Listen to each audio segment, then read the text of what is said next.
Story 1. My parents transferred the jewelry shop I'd worked at for 10 years to my sister. I simply said, "Handle it yourself." Now they're calling me in a panic. I found out the truth on a Tuesday afternoon while looking for insurance documentation in Richard's office file cabinet. The transfer papers were nestled amid obsolete lease agreements and vendor contracts. Carter and his family, local jewelers. My grandfather's 1975 company, the shop where I'd spent practically every waking hour for the previous 10 years, was formally handed to my younger sister, Sophie, 6 months ago. My hands shook as I read the paperwork. She now owned every asset, every item of goods, and the whole facility. The papers showed a date of July 1st, 6 months ago. They kept this a secret for 6 months while I worked myself to exhaustion, believing I was creating my future. I gently put everything back in its place and headed back onto the sales floor. Richard stood at the repair counter looking at an antique Cartier watch under his loupe. Helen assisted a customer in selecting an engagement ring. Sophie sat at the desk beside the window, browsing through her phone as usual. Neither of them glanced up. The business has been my entire universe since I graduated from high school. While my buddies attended college, I remained behind to study the business from the ground up. Gemology, metalwork, customer service, accountancy, and inventory management. I assimilated all Richard taught me. I acquired my GIA graduate certification by taking night sessions and studying after 10-hour stints at the shop. I developed contacts with our suppliers, attended trade exhibitions, and increased our custom design services. Sophie, on the other hand, attended college. She studied marketing at UCLA, spent her summers touring across Europe, and joined a sorority. She'd come into the business about twice a month, generally when she needed money. She didn't know the difference between a round brilliant and a princess-cut diamond. She once questioned a customer whether sapphires come from mines or trees. Nonetheless, she was now the sole proprietor of Carter Family Fine Jewelers. I completed the remainder of that Tuesday on autopilot. I assisted Mrs. Allen in selecting pearls for her granddaughter's graduation. I sized Mr. Bennett's wedding band. I processed 3 internet orders. We updated our social media profiles and confirmed appointments for the remainder of the week. I had done all of the jobs 1,000 times before, yet everything seemed different today. That evening, I sat in my apartment and reflected about my life for the first time in years. I stayed in a tight studio since I couldn't afford anything nicer. My automobile was 15 years old and had a damaged air conditioner. My savings account had exactly $4,500. I hadn't had a vacation since high school. I worked an average of 70 hours every week, which included weekends. I accomplished all of this without receiving a wage. The agreement had always been for me to earn equity in the family firm. Richard stated that I was investing in my future. He assured me that the shop would soon be mine and that I would earn my inheritance through hard work and commitment. I had believed him. I'd given up everything in my 20s, including my social life, relationships, and prospects, in the belief that it would secure my future. Wednesday morning, I awoke with complete clarity. I was not furious. I was not injured. I was finished. I dressed, went to the business, and arrived at my normal 6:30 a.m. I brewed coffee in the back room while looking up templates on my laptop. By the time Helen and Richard arrived at 8 o'clock, I had written my resignation letter and created a comprehensive handover document. "Good morning, sweetie," Helen said, placing her coat in the back. "Did you remember to call about the showcase lighting? We need to talk," I told her. "All of us, including Sophie." Richard frowned. "Sophie doesn't come in on Wednesday. You are aware of this. Call her. This is of direct significance to her." Something in my tone made them both pause. Richard took out his phone without resistance. Sophie entered 20 minutes later, unhappy that she had been summoned. "This better be important, Chloe," she remarked. "I have a Pilates class at 11 o'clock. I set 2 copies of my resignation letter on the counter, one for Helen and one for Richard. I am quitting from Carter Family Fine Jewelers. Effective immediately. The quiet lasted for several seconds. "What?" Helen's voice came out as a whisper. "I'm quitting. I won't be working here anymore. Richard eventually took up the letter and immediately scanned it. Chloe, what is this about? Has something happened? I discovered the transfer documentation. I know you handed over the business to Sophie. Helen's face became pale. Sophie seemed perplexed. Apparently, she had no idea. I did not know. Honey, we were going to tell you, Helen began. When? After another year of working 70-hour weeks? I hit 30 and realized I had given you a decade for nothing. Richard raised his voice, saying, It's not nothing. You have learned vital skills. You've had the opportunity to learn what I could have while earning money. I maintained my voice level. You lied to me. For years, you assured me that I was striving toward ownership. You made me believe that my future was here. We never guaranteed anything in writing, Richard stated. I watched him go into business mode. You chose to work here. Nobody coerced you. The coldness of his comment clinched the deal for me. You're totally correct. I elected to work here, and I am now choosing to go. You cannot simply forsake the family business. Helen's voice crackled. This is not my family's business. The legal records state that it is Sophie's business. I turned to face my sister. Congratulations on the inheritance. I hope you enjoy it. Sophie had been silent during the conversation, but suddenly she spoke out. Chloe, I did not ask for this. Helen and Richard considered it. I do not care what you ask for or what people think. This is what occurred, and I am done. I removed a large folder from my luggage. This includes passwords for all of our accounts, contact information for our top suppliers, details on ongoing orders, customer preferences, forthcoming appointments, and maintenance schedules. Everything you need. Richard's countenance changed from fury to terror. Chloe, be reasonable. You cannot abandon us like this. We have a Morrison anniversary celebration order due next Thursday. The Kin's bespoke engagement ring requires final approval. Mrs. Miller's estate valuation. These are company concerns that the owner should address. I looked at Sophie. You are the owner. Handle them. Sophie remarked. I don't know how to do any of that. Then learn. I did.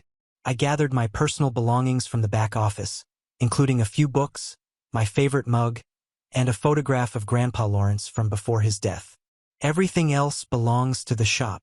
I strolled into the store one last time, past the display cases I'd set up, the repair bench where I'd spent many hours, and the design table where I'd drawn unique pieces for clients. Please, Chloe, Helen called after me. We can debate this. We can figure something out. I hesitated at the doorway. There is nothing to discuss. You made your decision, and I'm making mine. The first several days felt odd. I slept past 6 a.m. for the first time in years. I went to the grocery shop on a weekday morning and was amazed by how empty it was. I read a whole book in one afternoon. I forgot what day it was since it no longer mattered. My phone continually rang. Helen phoned every several hours, leaving voicemails that ranged from guilt trips to bargaining. At the very least, come in part-time. What about merely doing the repair work? Think of our customers. I didn't respond. Sophie texted me every day. The majority of her texts were anxious queries. How can I utilize the inventory system? What exactly does rhodium plating mean? I'm at a loss for words when a consumer asks about clarity grades. I did not react. Richard did not respond at all, which told me all I needed to know about his pride. On day 5, I began job hunting. I revised my resume to reflect my GIA qualification, metalworking abilities, and customer service expertise. Within 2 days, I had 3 interviews set with competitive jewelry businesses in the region. They were all astonished to find that I was accessible. We heard you were going to take over your family's firm, stated the manager of Prestige Gems during my interview. Plans have altered, I said simply. By the end of the week, I had received 2 job offers. Both provided genuine salaries, paychecks with benefits, and paid time off. The premise seemed weird. One employment was with a high-end shop in Beverly Hills. The other was with a jewelry designer who specialized in bespoke engagement rings and wanted someone to help manage her expanding business. I was leaning toward the designer role until Richard phoned. It was Thursday evening, 6 days after I had walked out. His name appeared on my screen and I nearly didn't respond, but curiosity got the best of me. Chloe. His voice seemed strained. We need to discuss. Do we? The Silverman account. They are threatening to leave. David and Laura Greenman had shopped at Carter's for 37 years. They had purchased engagement rings, anniversary presents, and family artifacts. Ruth visited us quarterly to have her jewelry cleaned and examined. David bought her a new item for each birthday and Christmas. They spent around $45,000 each year with us, making them one of our top 5 clients. Why are they leaving? I inquired, even though I already knew.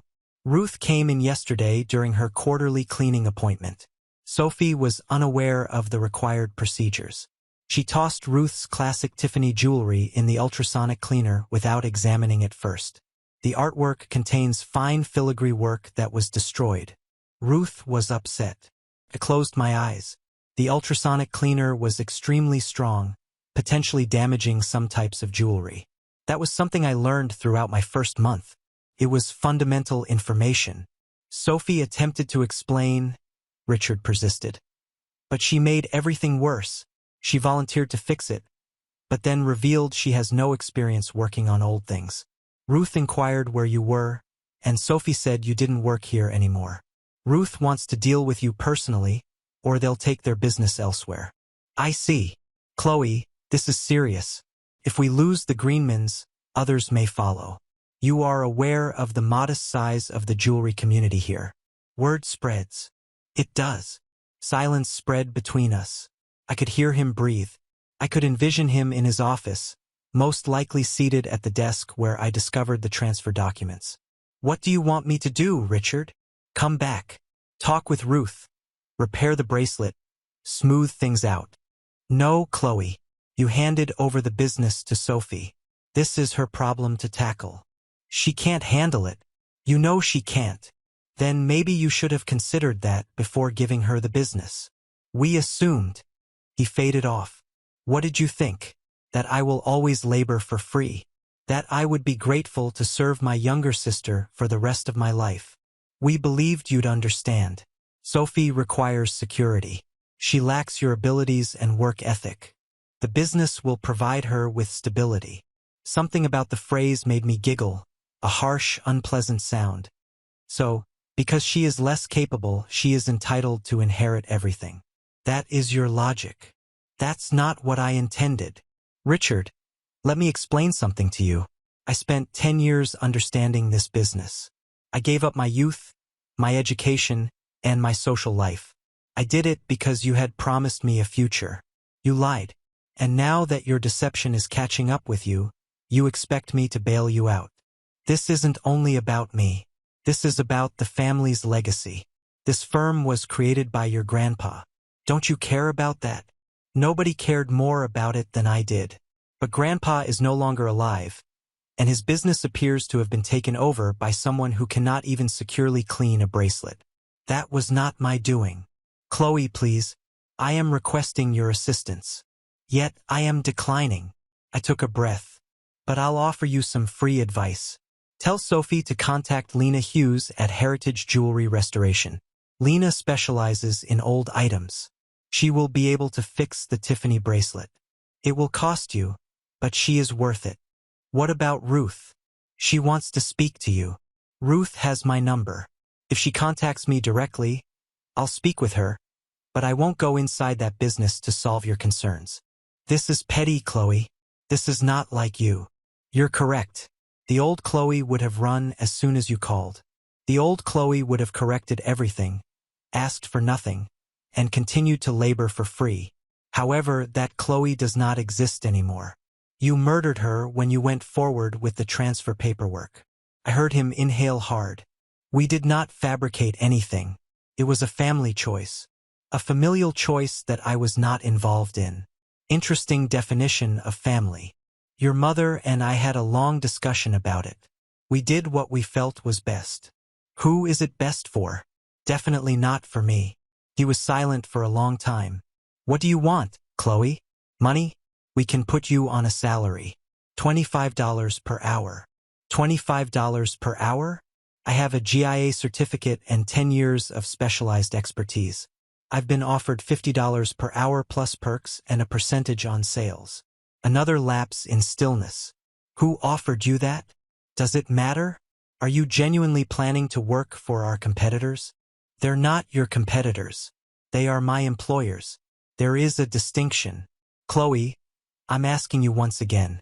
Come back. We can figure it out. We can create a contract that provides you some ownership. A genuine wage. Partial ownership? Richard, I already own it. I built half of the shop's worth. The custom design service currently generates 30% of your earnings. I began it. The social media presence attracts younger clients.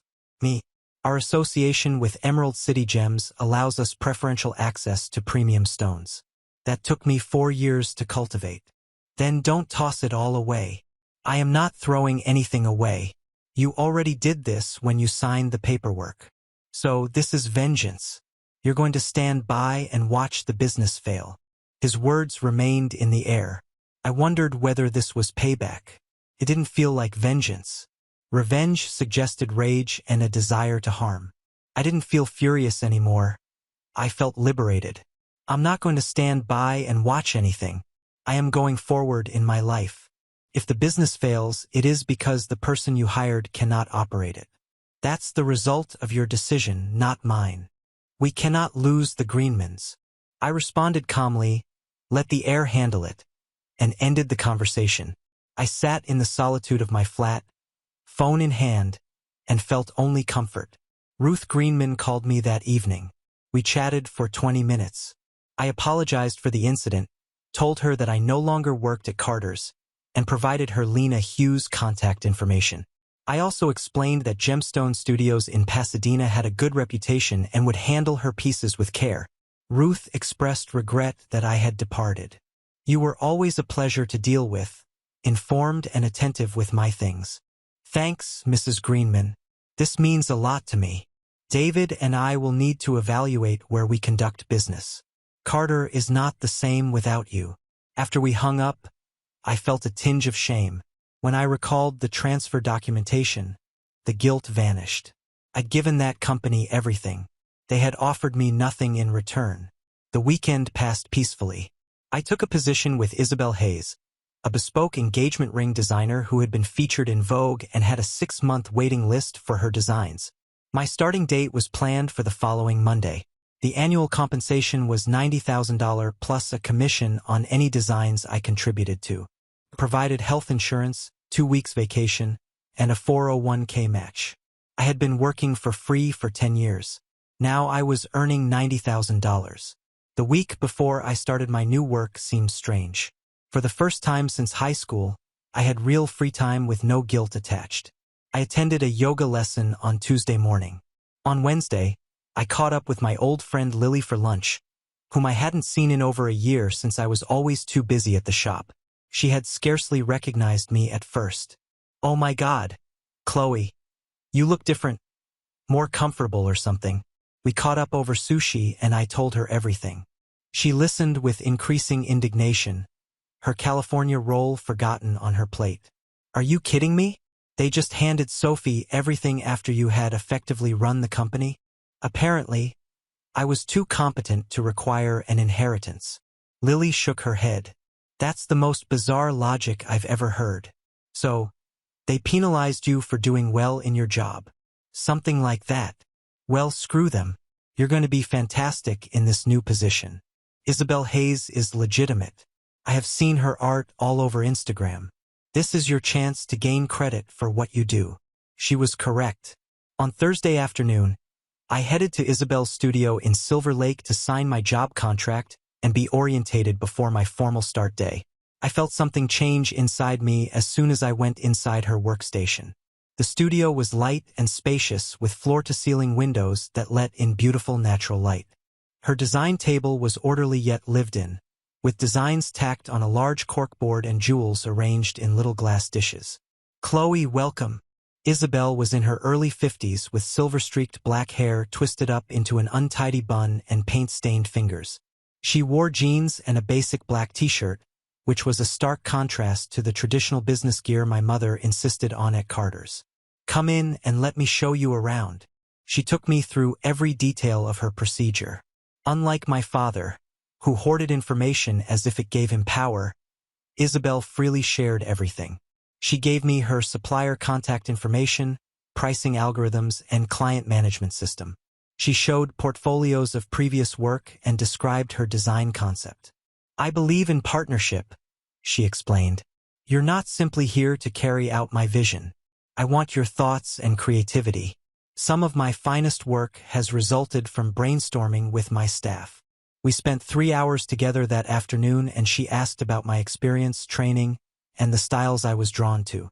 When I mentioned my interest in incorporating vintage elements into modern designs, her eyes lit up. "That's exactly the kind of fresh perspective I need. I've been wanting to expand in that direction but haven't had the time." She took out a folder and said, "Look at these potential clients who've contacted me about redesigning inherited jewelry. I've been turning them down because I don't have time. But with you here, we could build an entire service line around this." My mind was already racing with possibilities. We could offer consultations where clients bring in their heirloom pieces, and we discuss options for modernization while preserving sentimental elements. Some people just need a refresh, such as turning a vintage brooch into a pendant, while others may want something completely new with the original stones. And you have the technical skills to work with antique settings and delicate pieces. This could be huge for us. She grinned. "I'm so glad you applied here. When I saw your resume, I couldn't believe you were available. Your family shop has a solid reputation."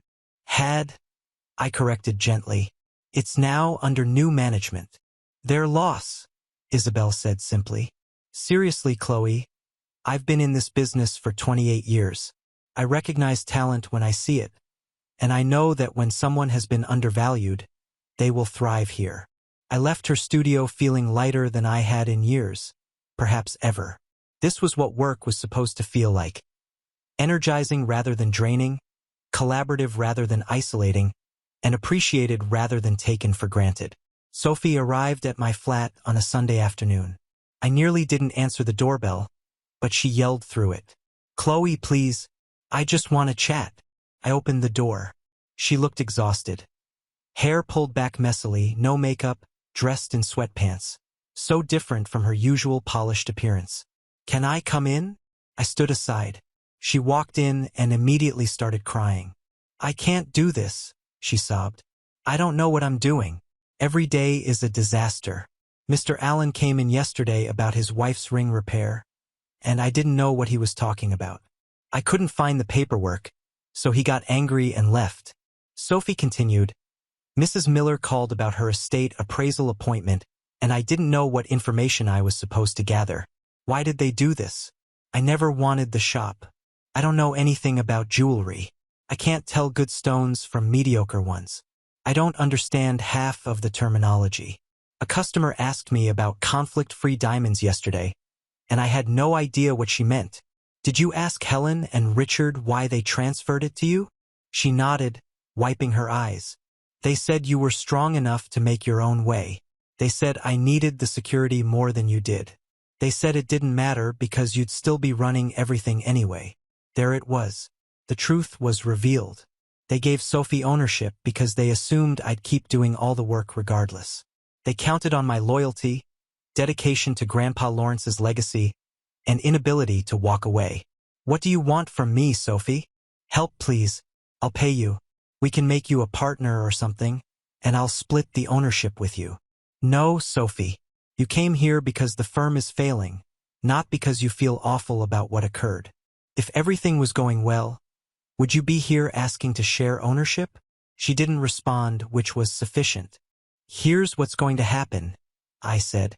"You have 3 options. First, you can continue to manage the shop yourself, learn on the job, make errors, and lose clients. You might be able to figure it out eventually.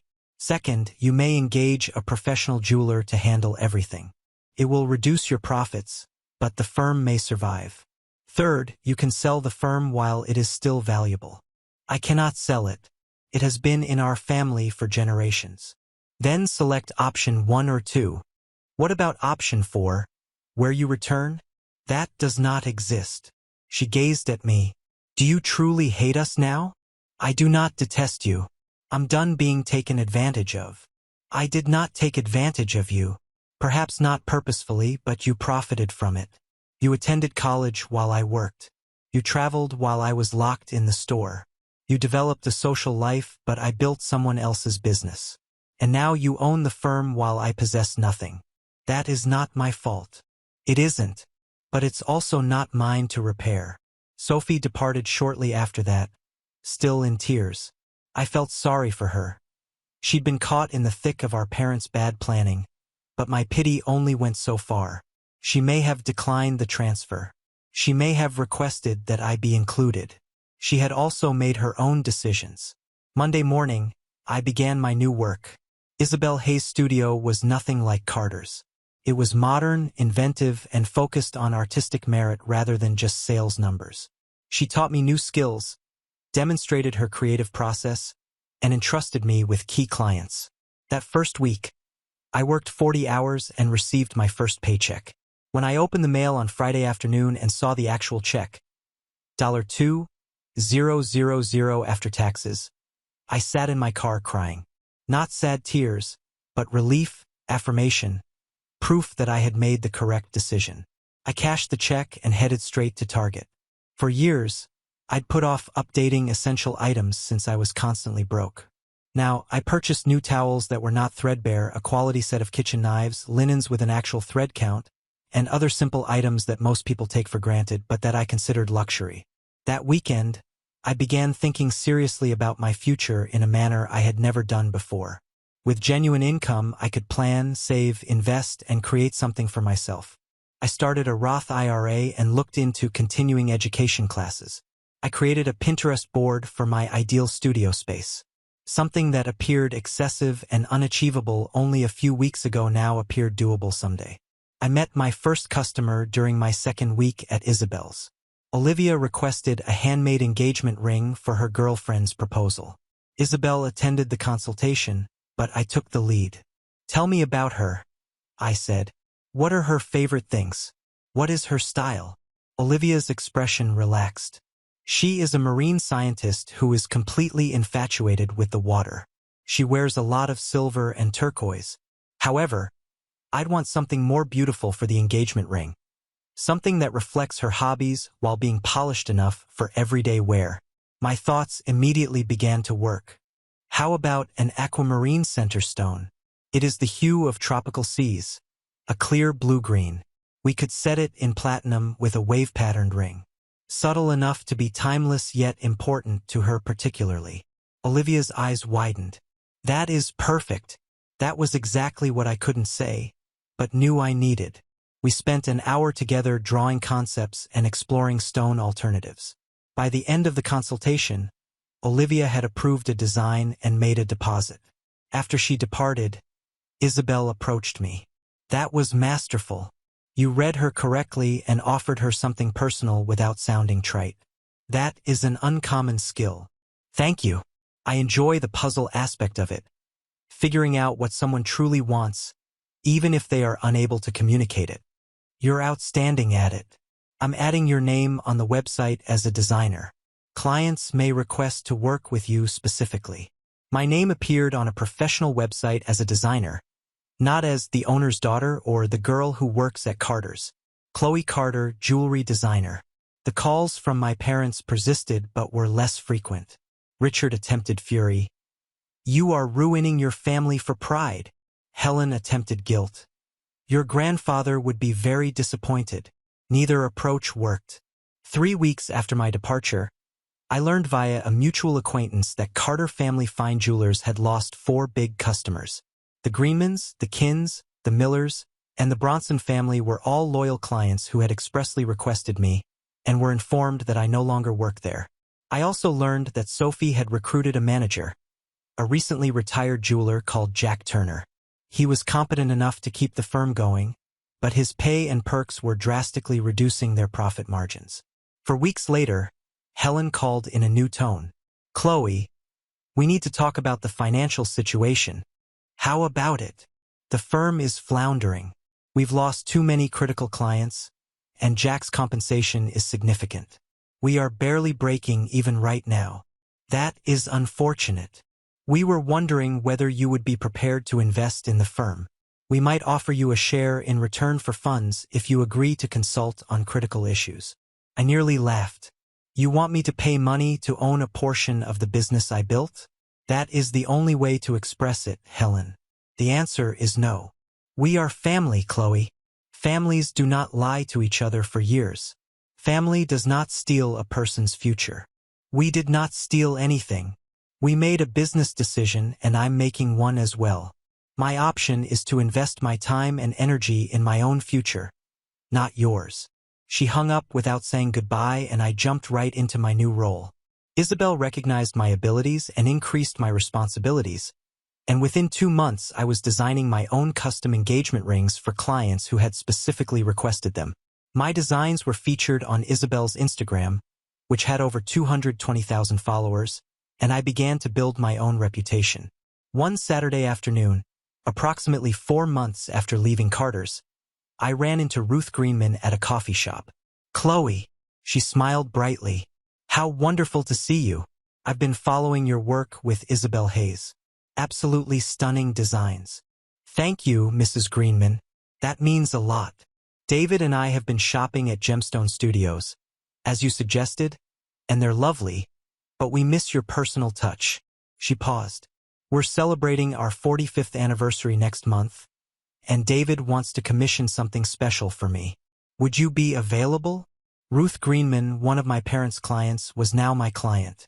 "I'd be honored," I said. She squeezed my hand. "Your parents made a mistake, dear, but that's their loss and Isabel's gain." The commission was for a custom necklace with sapphires from a ring David's grandmother had given Ruth years ago. I spent weeks on the design, carefully preserving the vintage stones while creating something entirely new. The final piece was stunning, elegant, and timeless, with delicate metalwork that perfectly showcased the sapphires. Ruth cried when I presented it to her. David wrote me a check for $20,000, which included a generous tip. They also wrote a glowing review which Isabel posted on her website. Sophie called me 6 months after I left Carter's. Not a text, not a message through Helen. A direct call. "Chloe, I need to tell you something." "Okay. I'm selling the business." I felt a jolt of surprise. "What?" "I can't do this anymore. Even with Jack managing everything, I'm miserable. I dread going in every day. It's not my passion, and I'm tired of pretending it is." She breathed. "Helen and Richard are furious. Richard isn't speaking to me. Helen keeps crying about Grandpa Lawrence's legacy." She laughed bitterly. "It's funny how now they care about family loyalty.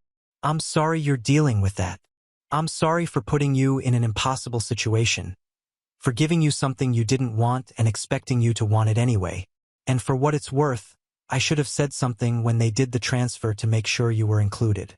I knew it was wrong, but I was too selfish to speak up. It was the first real apology any of them had offered.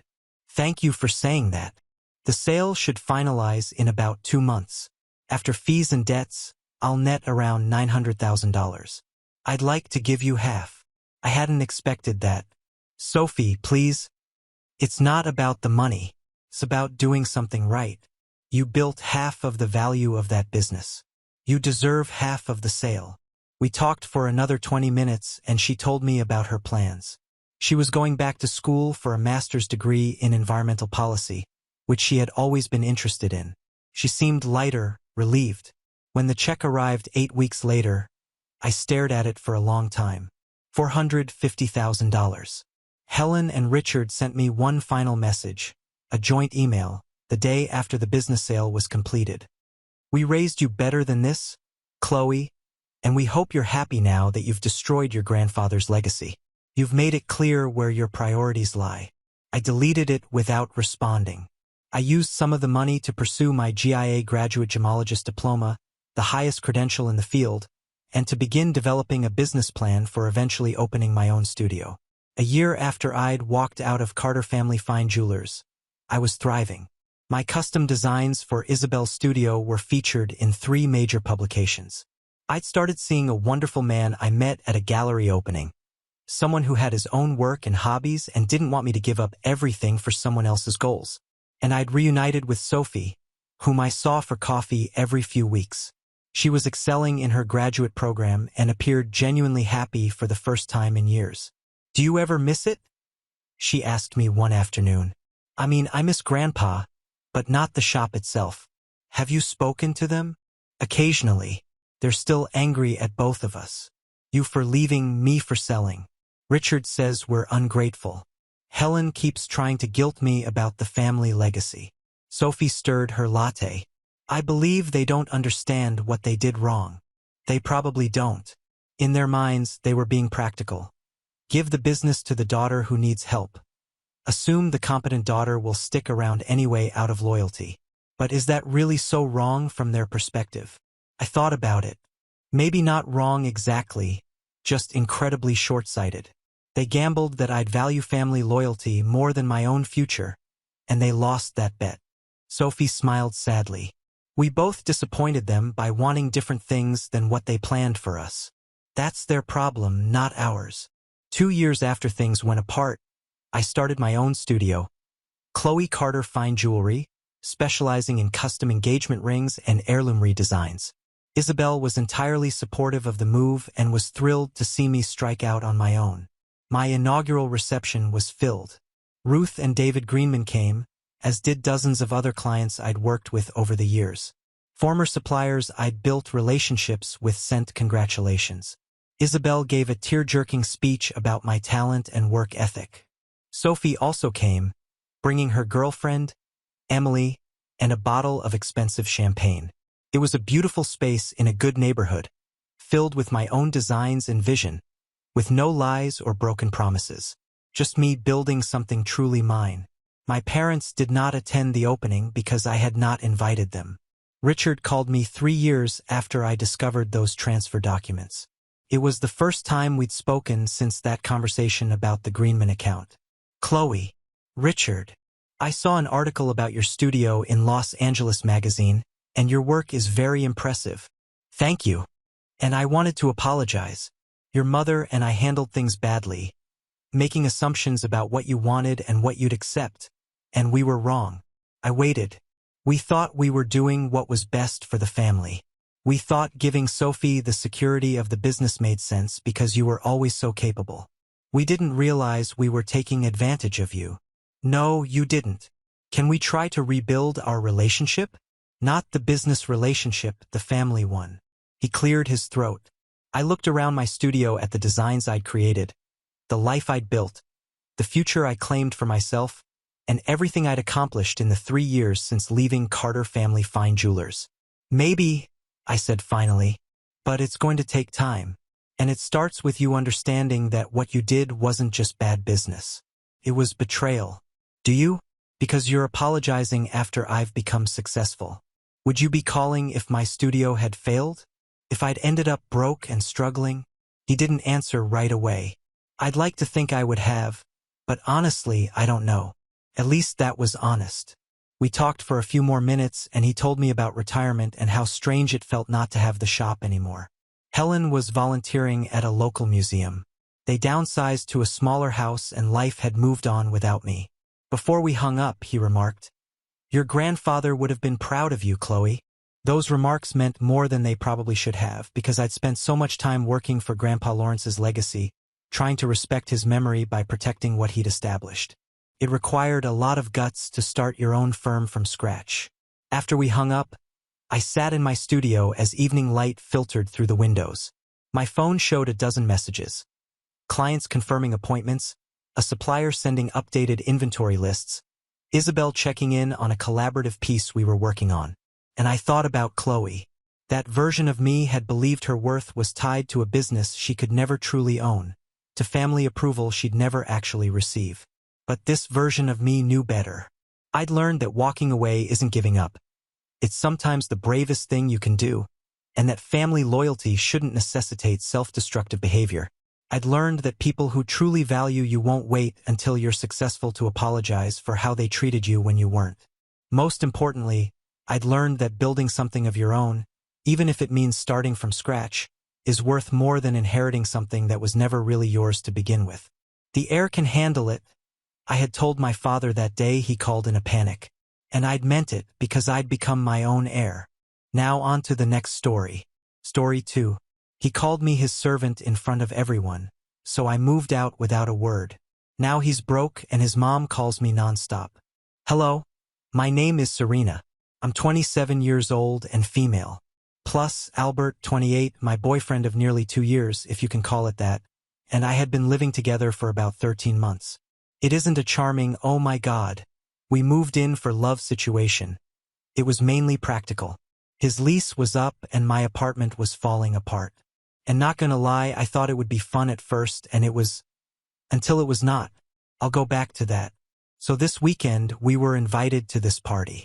They weren't even our buddies. Claire, our landlord's daughter, said, "Hey, you guys are always super chill with the rent stuff. Come hang." I had only met Claire once in person.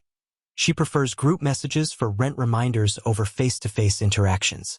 Albert, on the other hand, is all for it, claiming that it will help him network. For what? No idea. He always says that regarding unrelated situations. For example, "Bro, you're not running for office." Anyway, I basically said yes because I hadn't been out in weeks and figured there'd be free munchies, and if it became boring, I could leave early. We arrive and it's more fancier than I expected. Not wealthy fancy, but there is actual glassware and someone is already playing a Spotify playlist on a Bluetooth speaker that does not sound like it was thrown in a toilet, which is unusual for these scenarios. However, there is an odd atmosphere that comes across immediately. Claire is wearing an expensive-looking velvet top and everyone seems to know each other except for us. And Albert acts like he's on, I don't know, maybe a talk show or anything. He's all handsy, laughing too loudly, and nudging me as if he wants me to work the room with him. I'm only there for the chips. At first, I'm simply meandering about, telling Claire about how bad our shower pressure is and how the dryer occasionally makes strange noises. And I notice Albert is already sipping quickly, with the second cup in his hand by the time I complete the first. I make a joke about him working hard on a Saturday, and he simply shrugs and says something about needing to relax after a week of dealing with my nagging. Not even a smile. I'm not sure, but it stung, so I just brushed it off, right? He's always had a caustic response, but lately it's become more direct. I know I might be a little overbearing at times, but if I don't remind him about payments, guess who gets the angry text from Claire? Spoiler, it's not him. So, around 30-ish minutes in, I realize I'm basically following him around and cleaning up after him. And he's simply chatting to two individuals I don't recognize. And I heard him say something like, "Oh, Serena's super helpful. Couldn't keep my place clean if she wasn't around." But his tone isn't complimentary. It's as if he is laughing at me. I try to brush it off again, but then he starts ranting about how he never has to worry about rent being late because someone is effectively his accountant and maid. The boys chuckle but aren't sure if it's humorous. I give him this look, and he simply winks at me. I go into the kitchen to fetch another drink. But now I'm upset. Here's where things get worse. I suppose I should clarify that Albert has always been one of those individuals who jokes but is truly cruel. For example, if I call him out, he would say, "Lighten up. It's just a joke. Why are you so sensitive?" But it's always about something I do for him or forget. And he never let it go. He'll remind me of the time I mistakenly shrunk his hoodie like it was a running gag. But if I bring up his story, it's old news. So sure, I spent the entire night watching him become drunk, and I'm texting my friend Avery beneath the table like, "Pause. Distract me before I throw a chip at his head." By the time it's maybe 11 p.m., most people are pretty tipsy, but Albert is clearly gone. I try to encourage him to drink some water. He ignores me and begins to speak louder as if he is performing for the room. Claire comes up and sits next to me, quietly asking, "Is he always like this?" I simply shrug. She appears uneasy. I simply say he's had a rough week, which is the most ridiculous excuse. His week was not bad. He left his laundry in the washer and now everything smells like mildew. That is on him. So, at some point, someone brings up living with partners and the hardest tasks. Albert decides it's time to shine. He rises up, raises his drink as if toasting, and says, "Oh, you want to know what it's like to live with Serena? She's basically my maid with benefits. Good for scrubbing toilets and paying rent, but way too boring for anything else." Yes, he actually shouted that aloud to the entire group. And everybody just freezes. Claire's face is like, did he just say that? A couple of his pals laugh, but largely it's the awkward, "Oh God, please don't drag me into this" laugh. I just stood up. I'm not loud or anything. I just started heading down the hall. Albert, this guy physically grabs my wrist. It wasn't too hard, but it was enough to put me off. And he does this thing where he's like, "Oh look, she's going to leave. Sit down, Serena. Come on." And he turns to the group, shaking my handbag in the air, and says, "Look, guys, she doesn't even have the guts to walk away.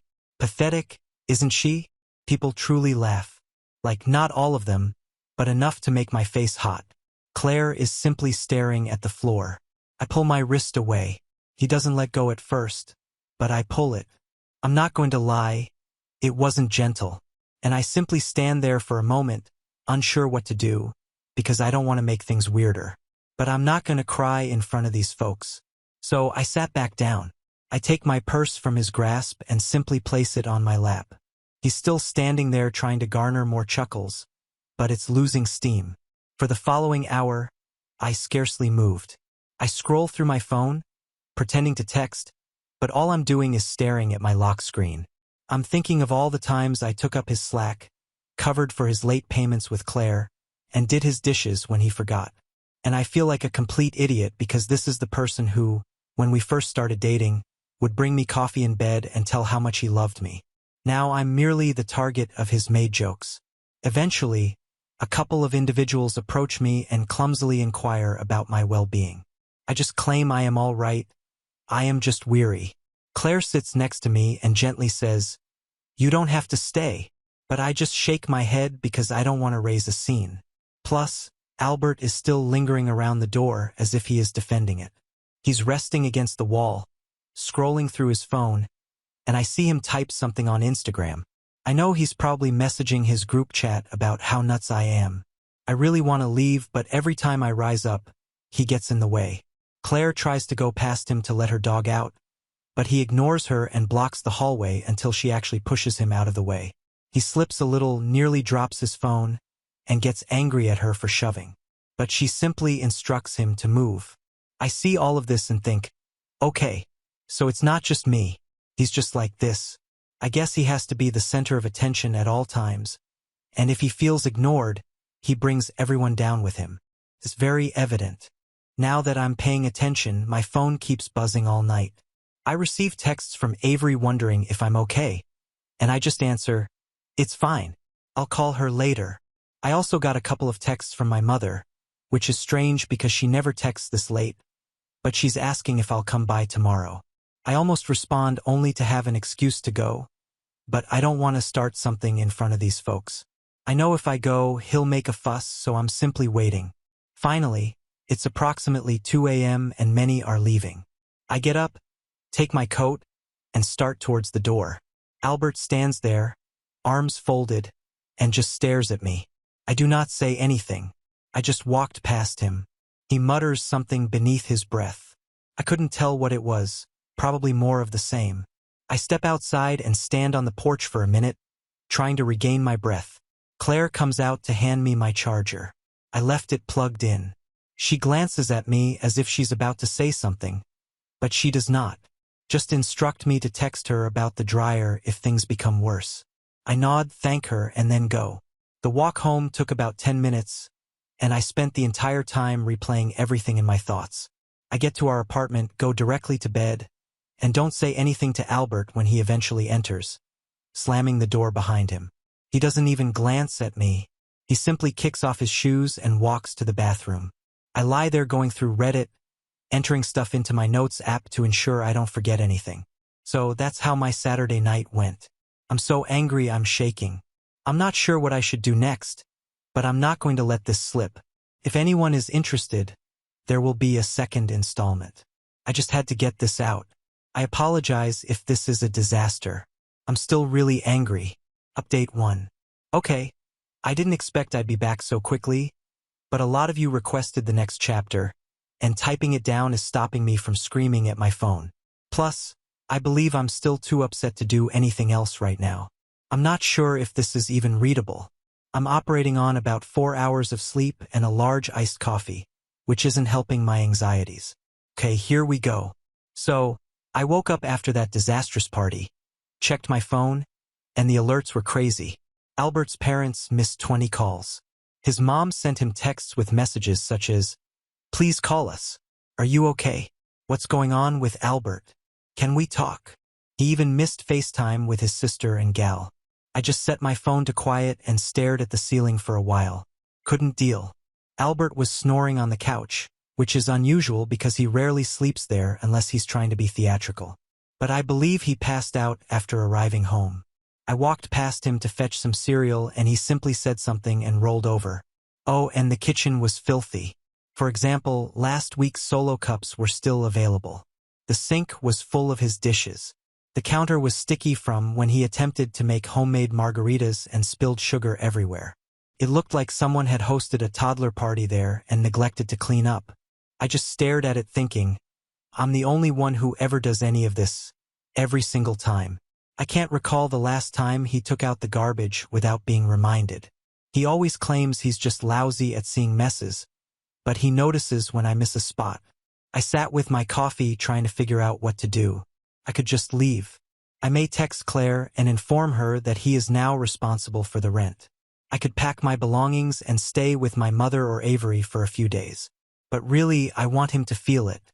I want him to have to deal with the mess he's created, both physically and figuratively. I want him to understand how much I care since he doesn't. He never has. And after last night, I'm not in the mood to become a bigger person. I'm petty but proud. So, I started building a list literally on my notes app. Everything I paid for. Every time I paid his portion of the rent, every bill I put up, every cleaning supply I purchased, every weird item he forgot in the shop I just picked up. The list is long. I scrolled for a whole minute simply looking at the minor details. Toilet paper, paper towels, Swiffer refills, laundry cards, light bulbs, trash bags, that dumb scented candle he enjoys. Literally everything. I even uncovered Venmo receipts from last year when he couldn't access his account and I covered his internet usage for 3 months straight. Never repaid me. Just kept saying, I'll get it next time. Correct. The more I went through it, the madder I became. I started photographing things around my apartment. The couch is mine. I bought the TV when I moved in. The plates, silverware, microwave, and linens are literally all mine, except for the ugly lamp he received from his parents and the broken kettle that he promises to replace but never does. I began mentally grouping things together, such as, what can I take without needing a U-Haul? What do I actually care about? What would he even notice is gone? I emailed Avery and asked if I could use her car the following weekend. She just replied with a middle finger emoji and the words, say less. I adore her. I ignored Albert all morning. He walked into the kitchen at midday looking completely dead.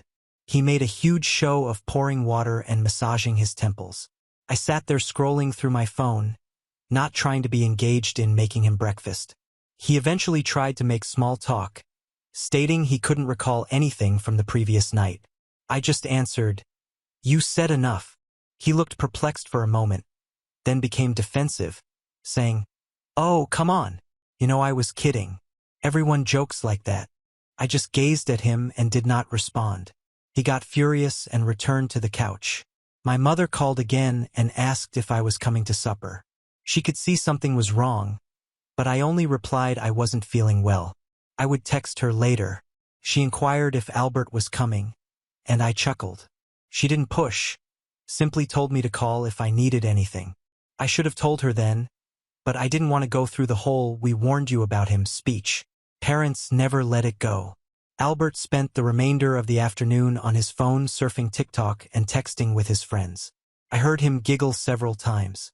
Then he became quite quiet. I looked over and saw he was in a group chat with Carson and Andrew, his 2 ride-or-die college mates. They were discussing how awkward last night was. Someone said Claire appeared irritated. Albert simply stated, "She'll get over it. She always does." I snapped a screenshot and stored it just in case. Not for blackmail or anything, just to prove that he knows he's an ass. Around 5 o'clock, I started packing my belongings. Not everything, just the little things. My chargers, makeup, favorite hoodie, headphones, novels, and laptop. Things he'd never notice missing. Everything went into my bag and into my car. He didn't even inquire where I was going. He simply told me to bring back some chips if I went by the store. I slammed the door as I exited. I sat in the car for a minute, inhaling, before driving to Avery's to drop off my stuff. She didn't ask any questions, just offered me a soda and turned on some music. Girl, I nearly sobbed, but I didn't. When I returned, Albert was on Xbox shouting at a kid online about camping in Spawn. I entered the bedroom and began looking through the closet. Half of the clothes in there are mine, but he always leaves his belongings in a pile on the floor. I began folding my belongings into a laundry bag. He came in and asked what I was doing. I simply answered laundry. He shrugged and returned to his game. I cooked dinner just for me. He walked in and asked where his was. I informed him that he could make his own. He literally pouted like a child. I just walked past him and went into my room. I spent the night messaging Claire. I inquired if she was all right after yesterday night, and she answered she was just ashamed of everyone. She apologized for having to deal with Albert and told me to let her know if I ever needed assistance with the flat. I inquired whether she believed her father would allow Albert to stay if I moved out. She responded, "Well, you're not on the lease, are you?" "Just him," I said. "Yeah, just him. Since when we moved in, he promised to handle the paperwork and never put my name down. I just mentioned it would be less complicated," she added. "Then he's responsible for the rent." I remarked, "Good to know." She responded with a thumbs-up emoji. I began to feel slightly better. Next morning, I began relocating more of my belongings. Albert hardly noticed. He was debating with Andrew about fantasy football while moaning about the Wi-Fi. I began unplugging things that were mine and storing them in boxes. I took the router, which I paid for, the coffee maker, the kitchen knives, my blender, my throw pillows, and even the air fryer. I left all of his belongings. His old laptop, his gaming chair, and his mess of miscellaneous wires that he claims he'll arrange someday. I asked Avery to come help me with the heavy items. She arrived at about 2 o'clock. We loaded her car with boxes. He came out and inquired what we were doing. I said, "Moving some things." He just nodded and went back inside. I left the necessities for the next day: my bed, dresser, and bathroom supplies. I imagined I would return when he was at the gym. He goes every Tuesday at 6 p.m. just like clockwork. Always shares a sweaty mirror selfie on Snapchat. I texted Claire that I'd be out by the weekend. She answered, "Just let me know if there are any problems." I replied that I'd put my keys in the mailbox that night. Albert acted as if nothing was unusual. He asked if I'd want to watch something. I replied, "No thanks." He pouted again. I nearly laughed. He remarked that the kitchen was empty. I responded, "Maybe go to the store." He said, "Why are you being like this?" I said, "You know what you did." He rolled his eyes and walked away. I shut the restroom door and stayed there for about 20 minutes. My mother called again. I finally responded by informing her that I was moving out. She said, "Oh, honey." She didn't seem surprised. She merely asked, "Do you need help moving?" I replied, "Maybe, but Avery has it." She said, "Do you want to stay here for a while?" I said, "Maybe, but I think I'll be fine." She said, "Okay, just let me know." I nearly told her everything, but I didn't. So now comes the good part. The following day, Albert leaves for the gym at 6 p.m. I text Avery. She comes over. We gathered the remainder of my belongings. I place a note on the counter with a list of everything he owes me for the past year. Rent, bills, groceries, cleaning supplies, and so on, as well as a note that says, "It's your turn to pay. Don't forget the toilets." I placed my keys in the mailbox. I take one more look at the apartment. It appears sad. The energy in the air calls me pathetic. I go away without looking back. I went to Avery's. She gives me a drink and we spend hours watching silly YouTube videos. My mother texts to say she is proud of me. I did not reply immediately. I just want to be alone for a bit. Later that night, I received a series of texts from Albert. He's mad. Says I surprised him. He accuses me of being selfish for leaving him to handle all of the finances. He says he can't believe I would do this to him. I do not reply. He calls me. I ignore it. He calls again and again. I blocked him. I blocked his mother. I blocked his sister. I also block Andrew and Carson just in case. I text Claire and tell her I'm leaving. She adds, "Thank you for informing me." I inquire whether Albert has paid the rent yet. She answers, "Not yet." I say, "Good luck with that." So that's where I am at. I'm out. I am gone. And I left him with a disaster that he can't ignore. He always aspired to be the big man, the one in charge, the one who never did anything wrong. He can now figure out how to clean up after himself, both literally and metaphorically. I am not saying I am finished either. If he wants to play games, I can join.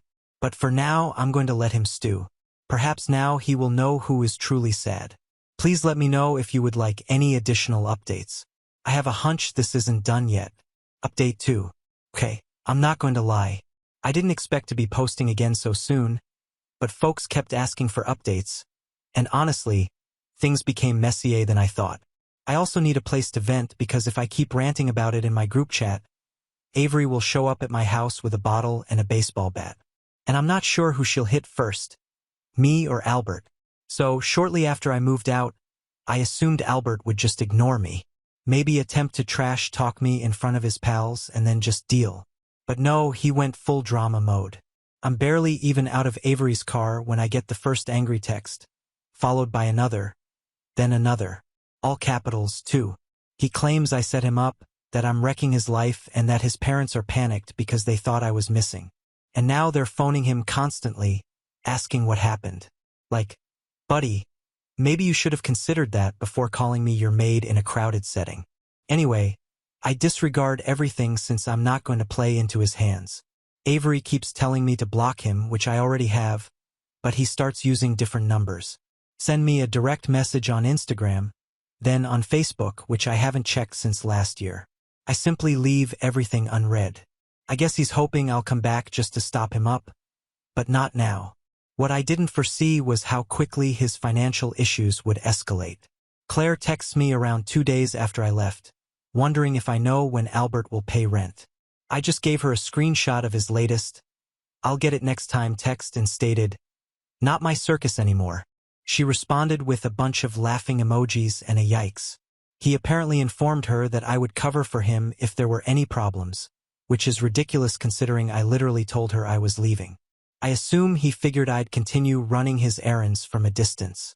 The group chat turmoil escalates here. So Albert and I were in a group chat with a few of his friends, Andrew, Carson, Gabriella, and some of their women, mostly for silly memes, party invitations, and debating about where to order food. I've been quiet there for a long time, but I decide, you know what? If he's going to attempt to spin this as if I'm the evil person, I'm not going to be quiet.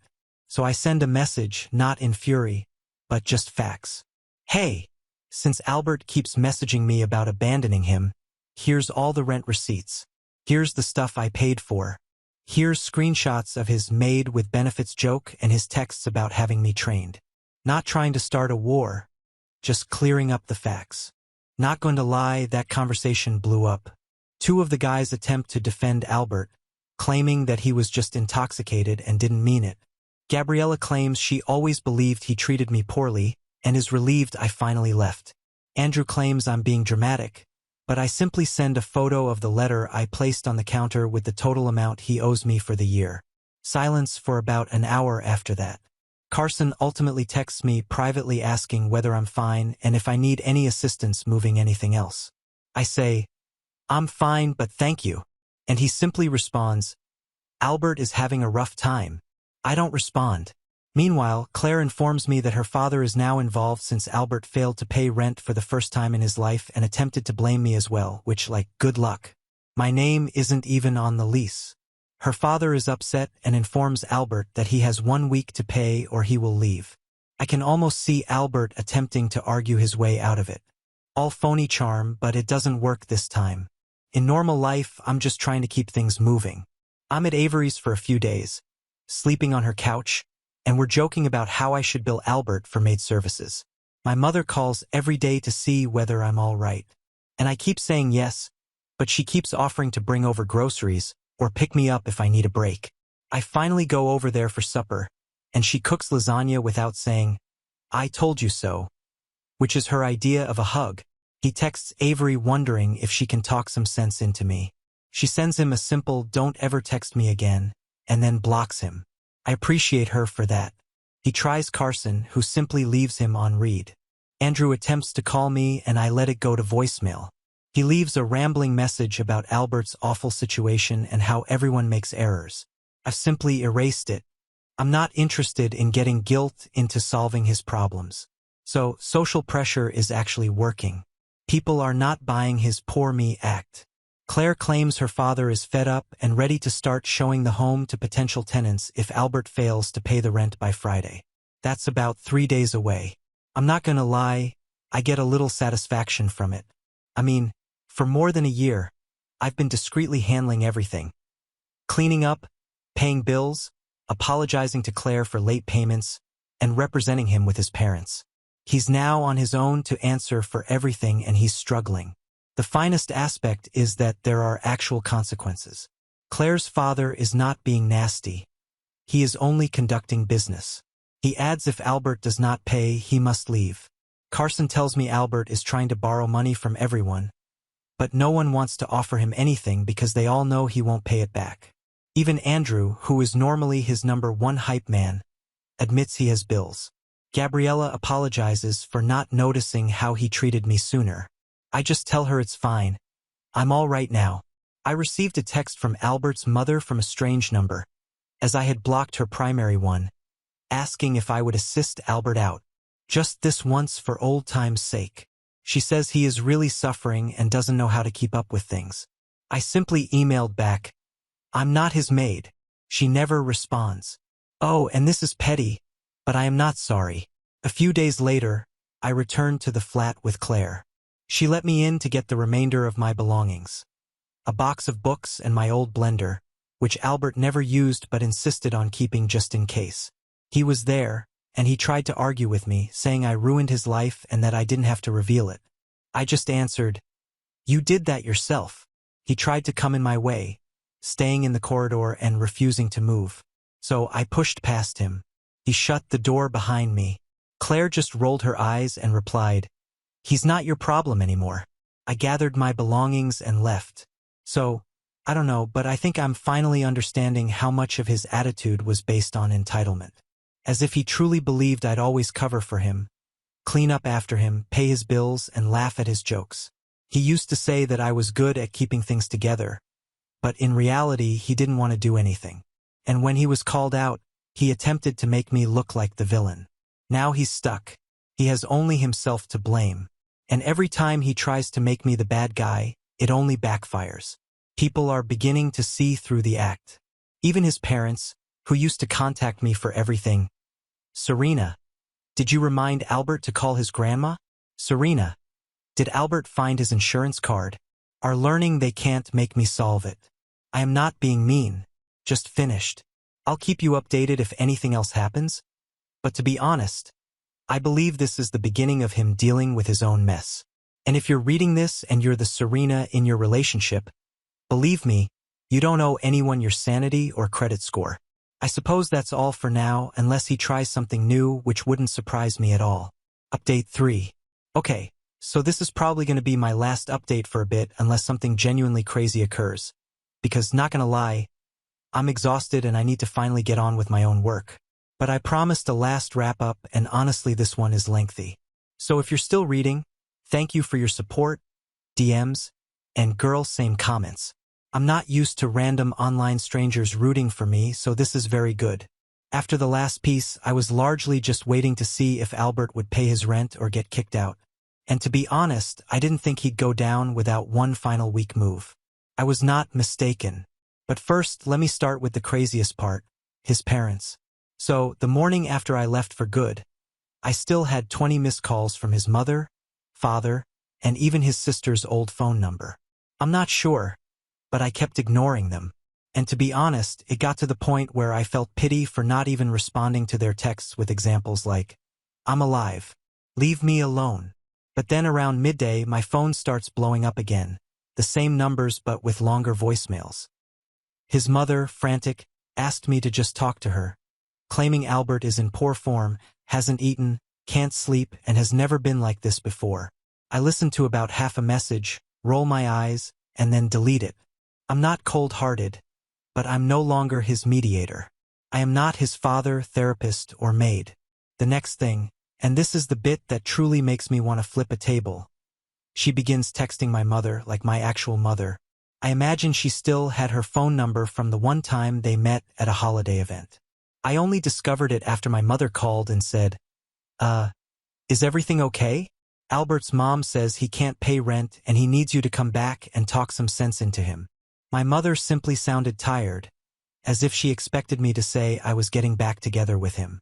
But I told her straight up, "Nope, I'm done. He's on his own.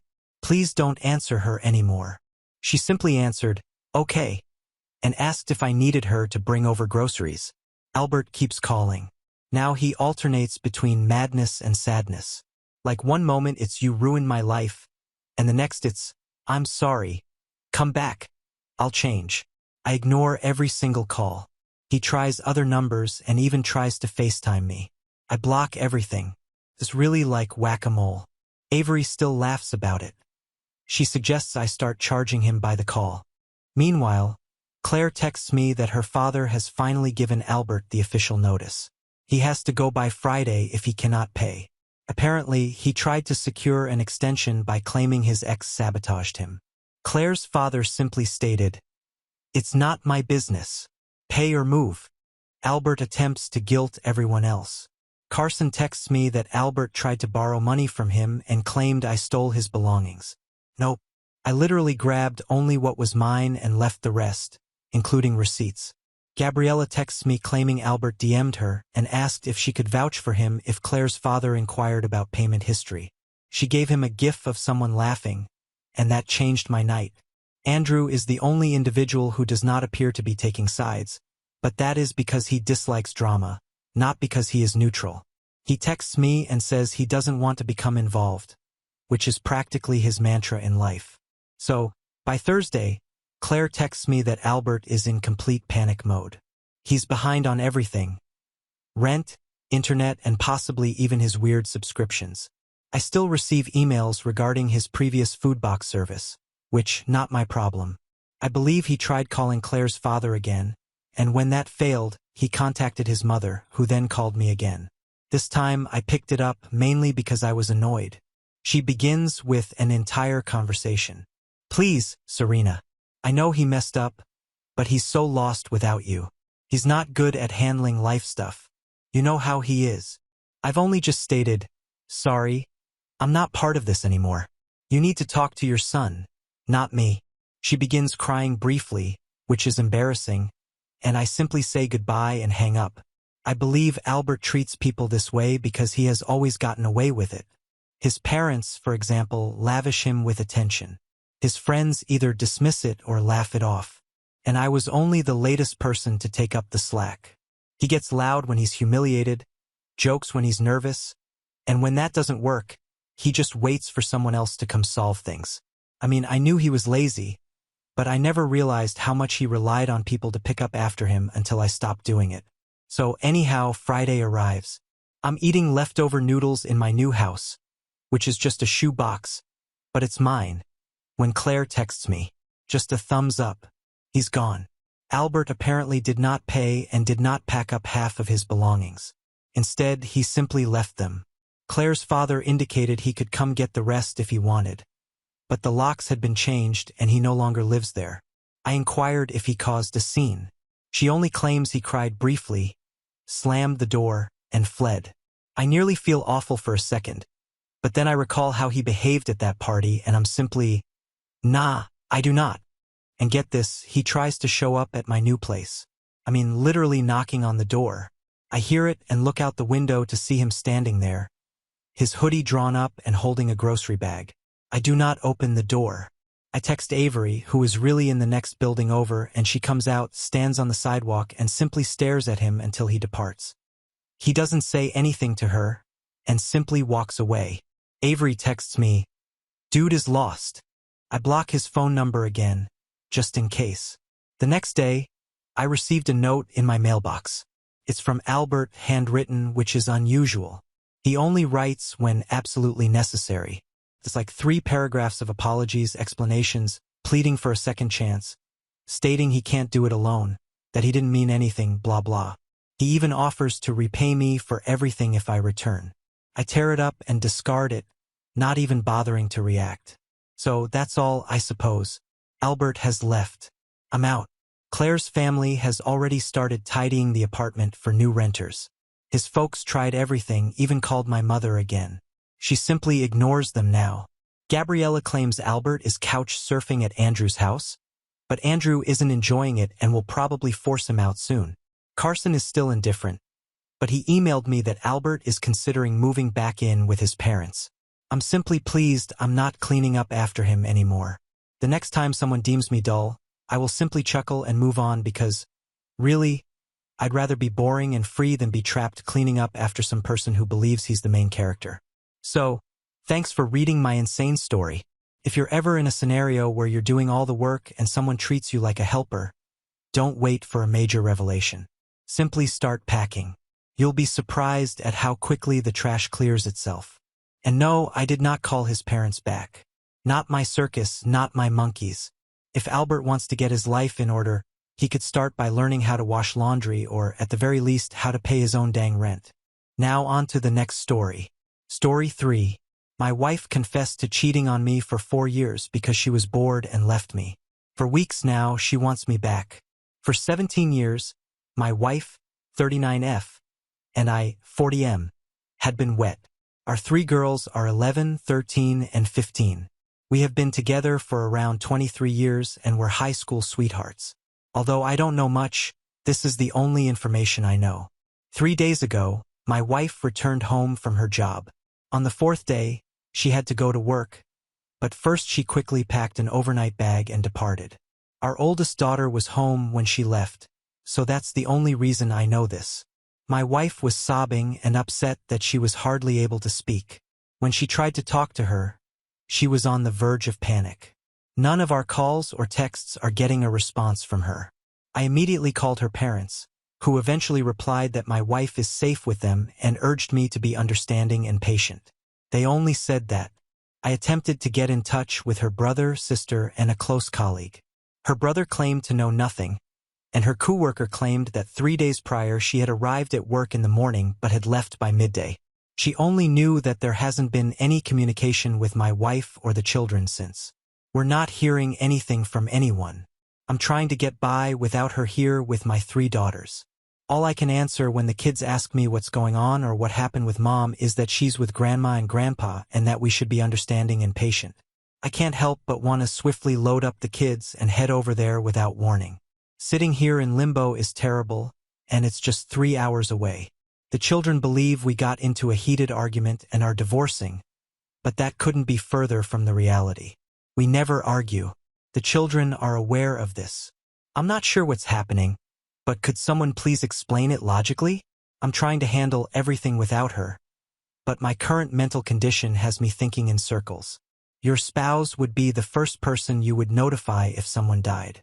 My wife would be the first person I would turn to for assistance if it were me, though it's possible that some old trauma was triggered. We don't know anything. Nothing makes sense. I sit here in limbo with the girls, unsure of what to do. Nobody is telling us anything, and none of us know anything. It makes me anxious, afraid, irate, etc. Almost every feeling imaginable in this circumstance. Is there anyone who can think of something reasonable? Why would you do this to your family? Update 1. I apologize. I don't know much about Reddit yet. Not much to share because I'm not really sure how to do it. I don't know how to connect my previous post. I didn't sleep last night. It was a long night. I apologize for the brief update. I read every thread yesterday and end of the night, but I don't plan on using the computer much today. Today, we finally read the responses. I'll just state my knowledge and stop there. I ended up calling the cops last night as my father-in-law didn't call. A wellness check was conducted as many of you recommended. I won't go into the storm of problems that resulted from this, but my wife has been having an affair for at least 2 years, if not more. Everyone was right.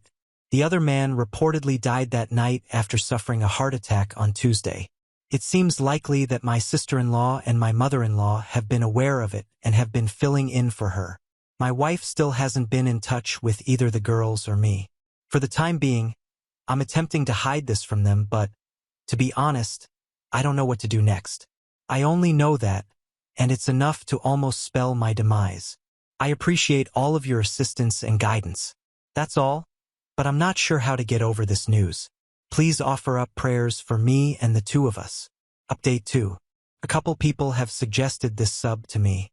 I recently joined and have been reading a lot of postings whenever I have free time, usually at night when the day's turmoil is over. Naturally, the brain then takes over and I have these depressive episodes. After that, I experience intense rage and then both feelings at once. It's almost impossible to sleep. Then, like a zombie, I go about my day.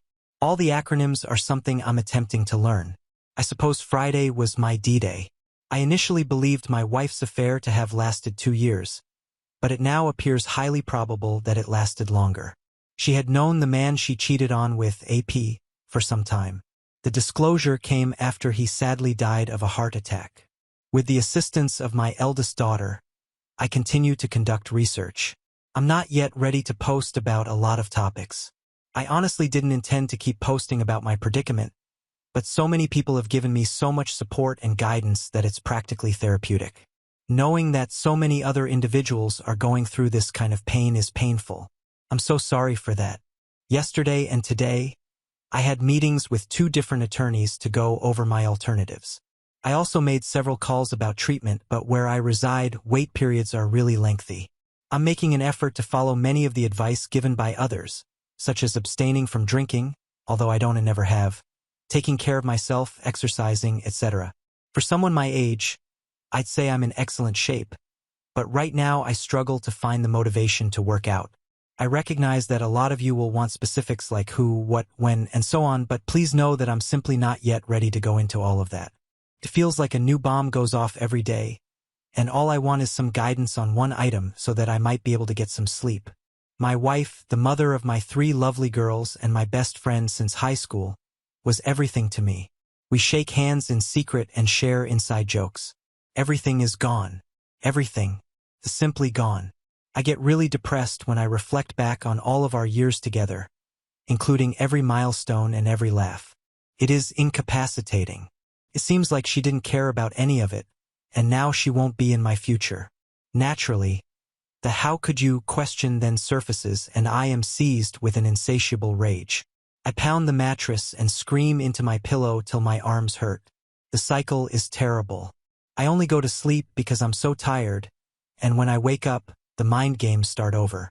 My girls, who have been attempting to care for me as if they were my parents, receive all of my energy. They aren't treated fairly. After learning about the affair, how did you all sleep with just your thoughts? How did you cope with the emptiness and silence at night? Aside from my daughters, I've determined that sleep must be my top priority in all of this.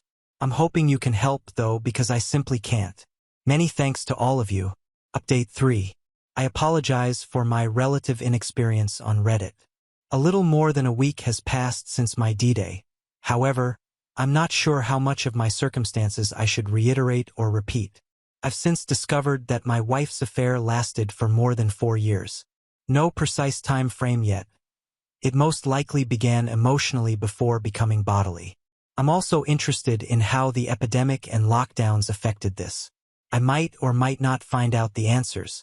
In any case, my in-laws unexpectedly came to visit their grandchildren yesterday. Since the start of this ordeal, DEW has been staying in their house, which is utterly ridiculous. Naturally, they greeted the girls for a total of 15 minutes. I have 3 girls with my wife. They then requested a private conversation with me. As you can anticipate, the chat was lengthy. I don't want to go into detail about it in this piece.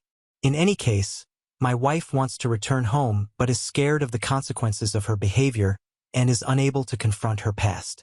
Her parents also conducted extensive research to find out if I intended to file for divorce.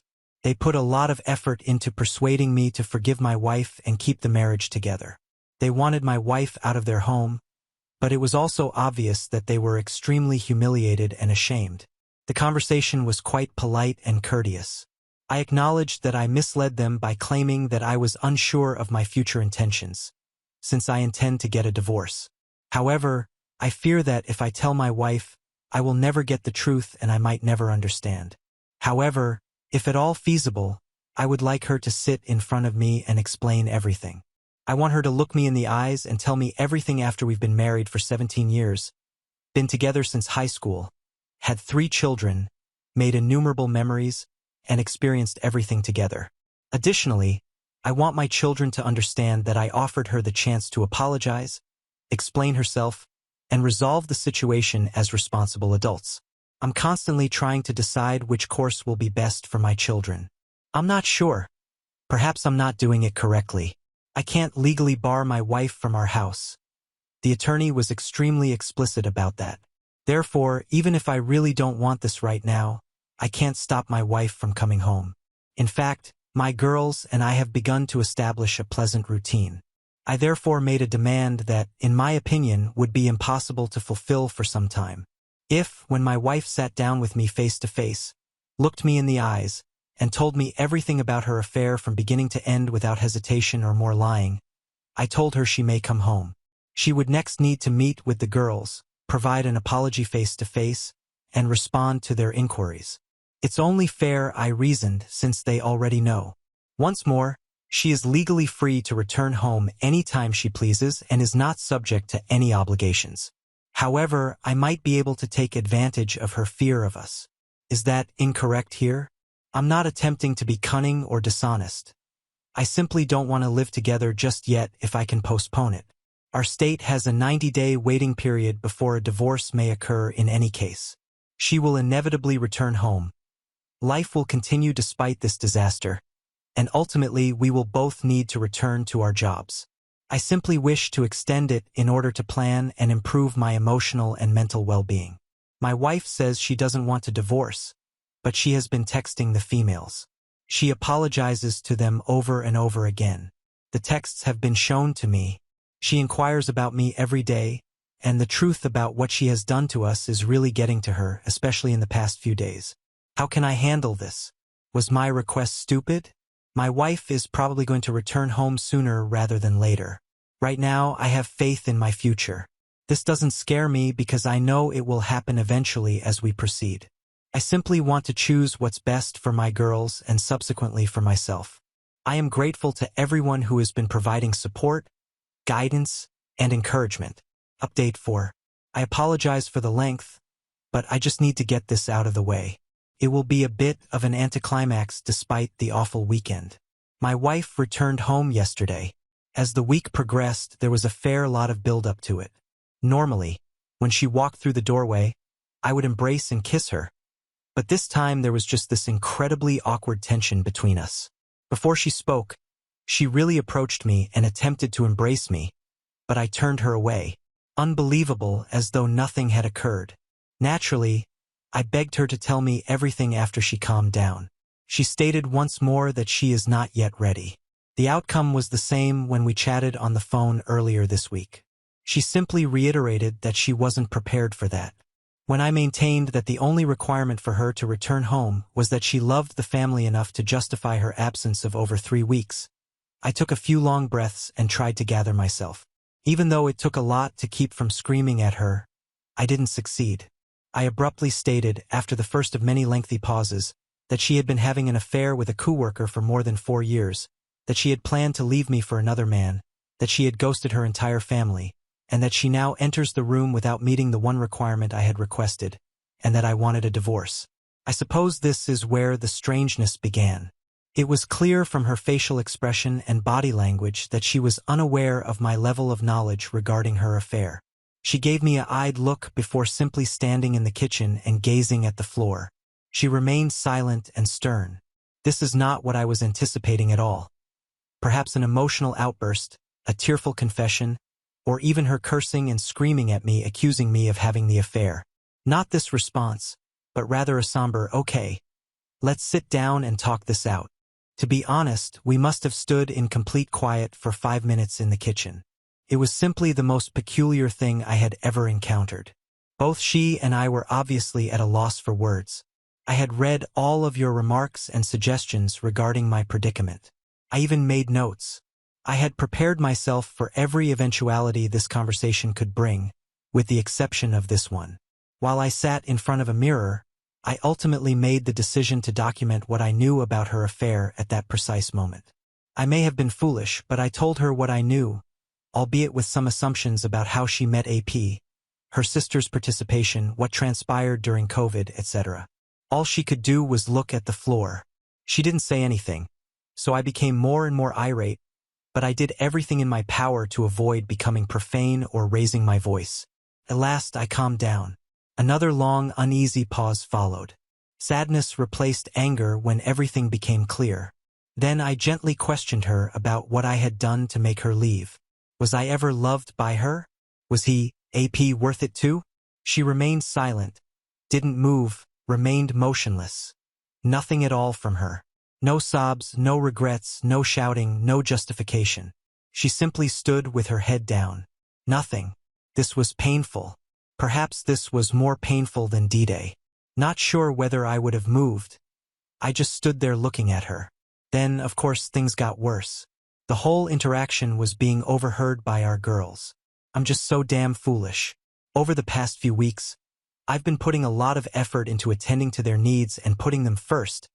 But after I confronted my wife, I became emotional and stopped caring about where they were. Our oldest daughter, who had a lot of pent-up rage, stormed downstairs and screamed. My wife hurried to the bedroom and locked the door. We are currently at that point. Before I went to sleep last night, I could hear my wife sobbing for the majority of the night. Only our youngest has attempted to communicate with her. The others have stayed away from her. I'm going to propose that she remain with her sister until we can complete the divorce if I can muster the confidence to do so. However, she still calls this place home. If we all have to live with her, it will only be a sad situation. You were all right about my wife and I was incorrect. I was mistaken about every year we spent together, every memory and every moment that changed our lives. I thought she would fall to her knees and ask for forgiveness. I really believed that she would confess the truth and repent for everything that had happened over the previous 4 years, thus clearing her of any blame. We are not worth it to this woman who once drove back to a farmer's market after realizing she had been handed $10 more in change than she was supposed to. She doesn't value me. Perhaps I never was. What comes next? It was really unpleasant at home today. The daughters and I made an effort to continue as we had for the previous 2 weeks, but it is obviously not feasible. All I want to do is move on from this whole situation. From the divorce to the uncomfortable conversations to the anticipated battles, arguments, and drama. How did you handle having to live with your WS? Especially if you have children. I am aware that this is only the start. I keep reading blogs that say things will get better, but I'm away from that right now. I can't stop wanting to yell at every opportunity. Naturally, I'm making every effort to keep the girls' minds calm, but I'm not sure whether I can sustain it. For 3 months before all of this is finished, school will begin. This is my life now, I suppose. I appreciate everyone's strong interest in me. I'm not sure if the worst is over or not, but I would appreciate any help you can give me to get through this next stage. Update 5. Since my WW returned home and I found out about her affair, I've been in a horrible mood. For my daughters, I've been doing my best to pretend. I make an effort to think and speak appropriately, but tonight I must face the reality. It comes in waves, as many of you post every day, but tonight I was struck by a very large one and became somewhat agitated. My WW has yet to get a lawyer despite the divorce being filed and, once more, I'm attempting to be as gentle and patient as I can in this situation because I'm beginning to see the possibility of an uncontested divorce that we primarily manage ourselves. But I'm not sure after tonight. We've been living together throughout the week and, because WW works so near to our family home, she spends Friday evenings at her sister's and Sunday nights at home. However, if there is no traffic, her sister is an hour away. It's been a habit of basically avoidance over the past few weeks, with WW essentially keeping to herself and the girls and I trying to go about our daily lives regularly. Even though we have informal conversations every evening, my oldest daughter and my WW have stopped talking after a few heated arguments. Right now, it's for the best. I've been following a lot of your advice lately. In addition to what I've read, I put a lot of effort into maintaining my self-control around my wife and, even though it requires all of my strength and willpower, I've been brief and uninterested in our small conversations, although always being courteous and respectful.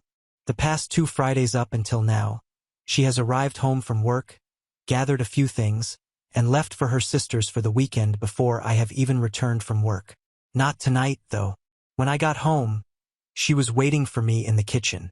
I attempted to ignore her tonight, but she gently took my hand and asked if I was going to treat her this way because she wasn't ready to discuss her affair with me. By the way, since everything went viral about a month ago, this is the first time she has ever spoken about her infidelity. I made an effort, I swear to you. I tried to just walk away and bite my tongue, but I became angry because our daughters weren't home at the time. I then released all of my vices, hurts, aches, anger, and miseries. I let her handle everything. I went on for so long I can't even remember. I completely forgot what time was. I did become a little animated and loud at times, and I did raise my voice. I simply broke down and told her how devastated I am, how much pain I endure every day, and everything that has been haunting me and that I have been holding back. I mean, if I tried to summarize what I said, this piece would be 4,000 words long. I had no intention of stopping once I got rolling. Naturally, I broke down and became tearful once more after this. I was furious with myself. Damn it, I've been doing great. She reached me. I allowed her to affect me. I was aware that it would occur. I was aware. Horrible. I can only express so much in the waiting room, and it has been building for a while. Additionally, WW genuinely broke down and became emotional for the first time. She started crying furiously, which surprised me. Unfortunately, seeing that she was experiencing the same pain as I was made me pleased.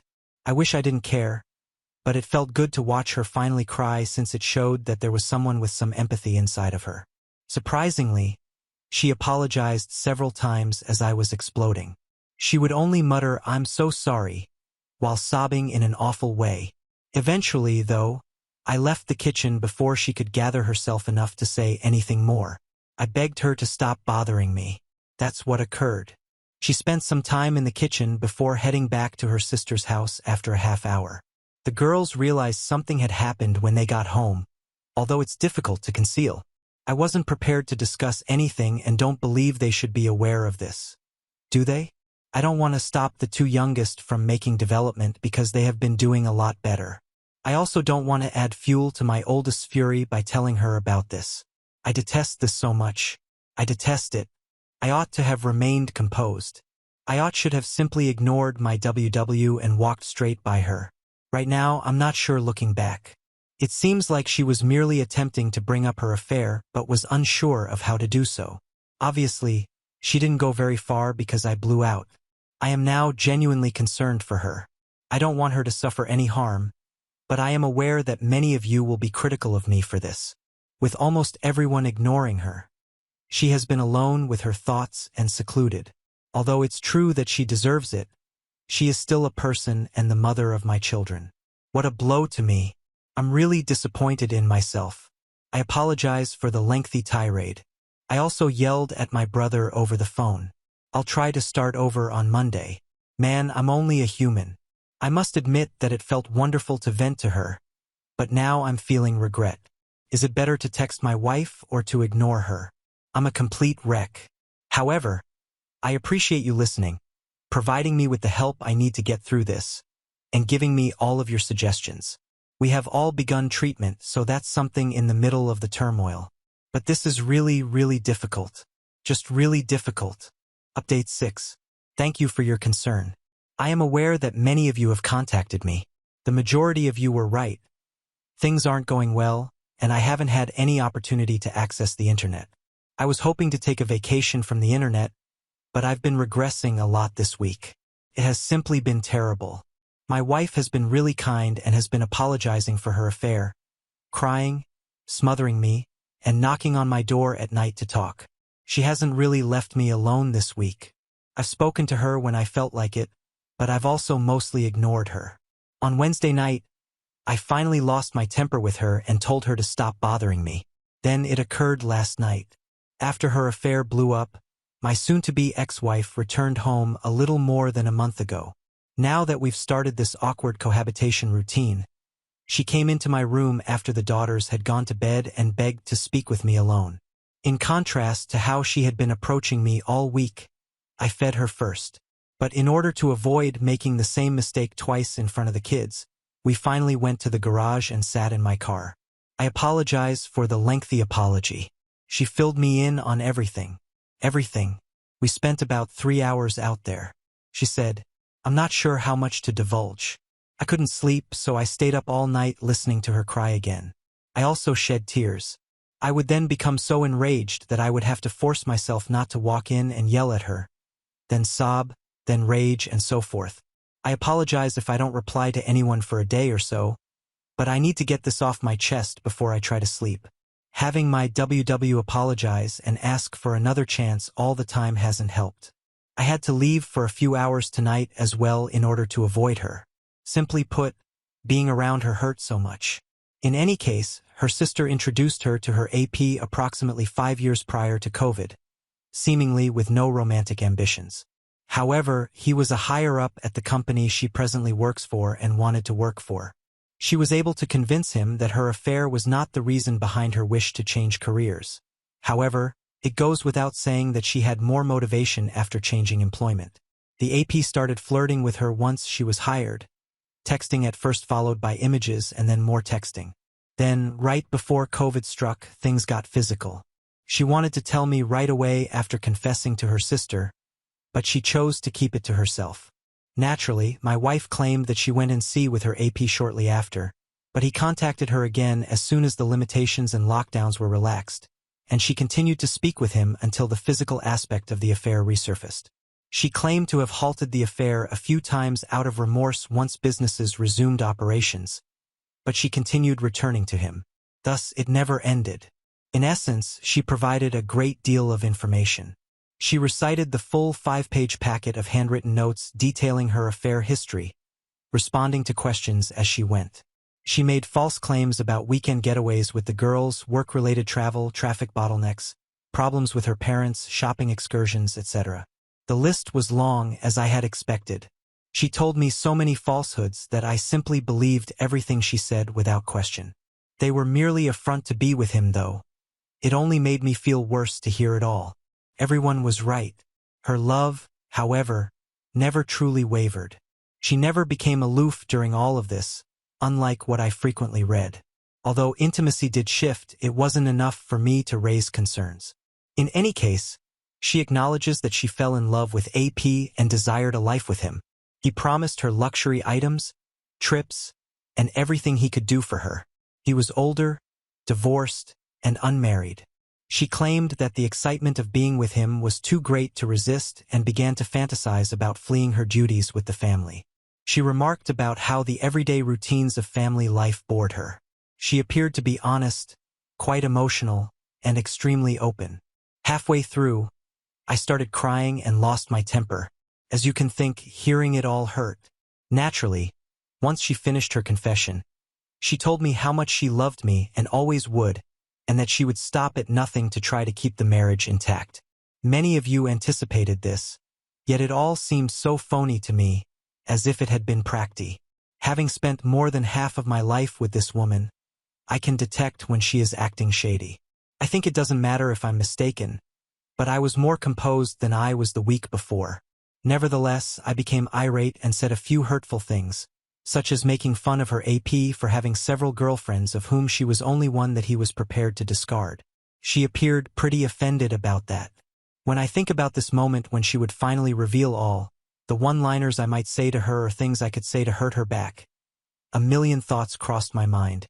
I couldn't think of hundreds of answers during the emotional moment the other night, but I knew I would ask.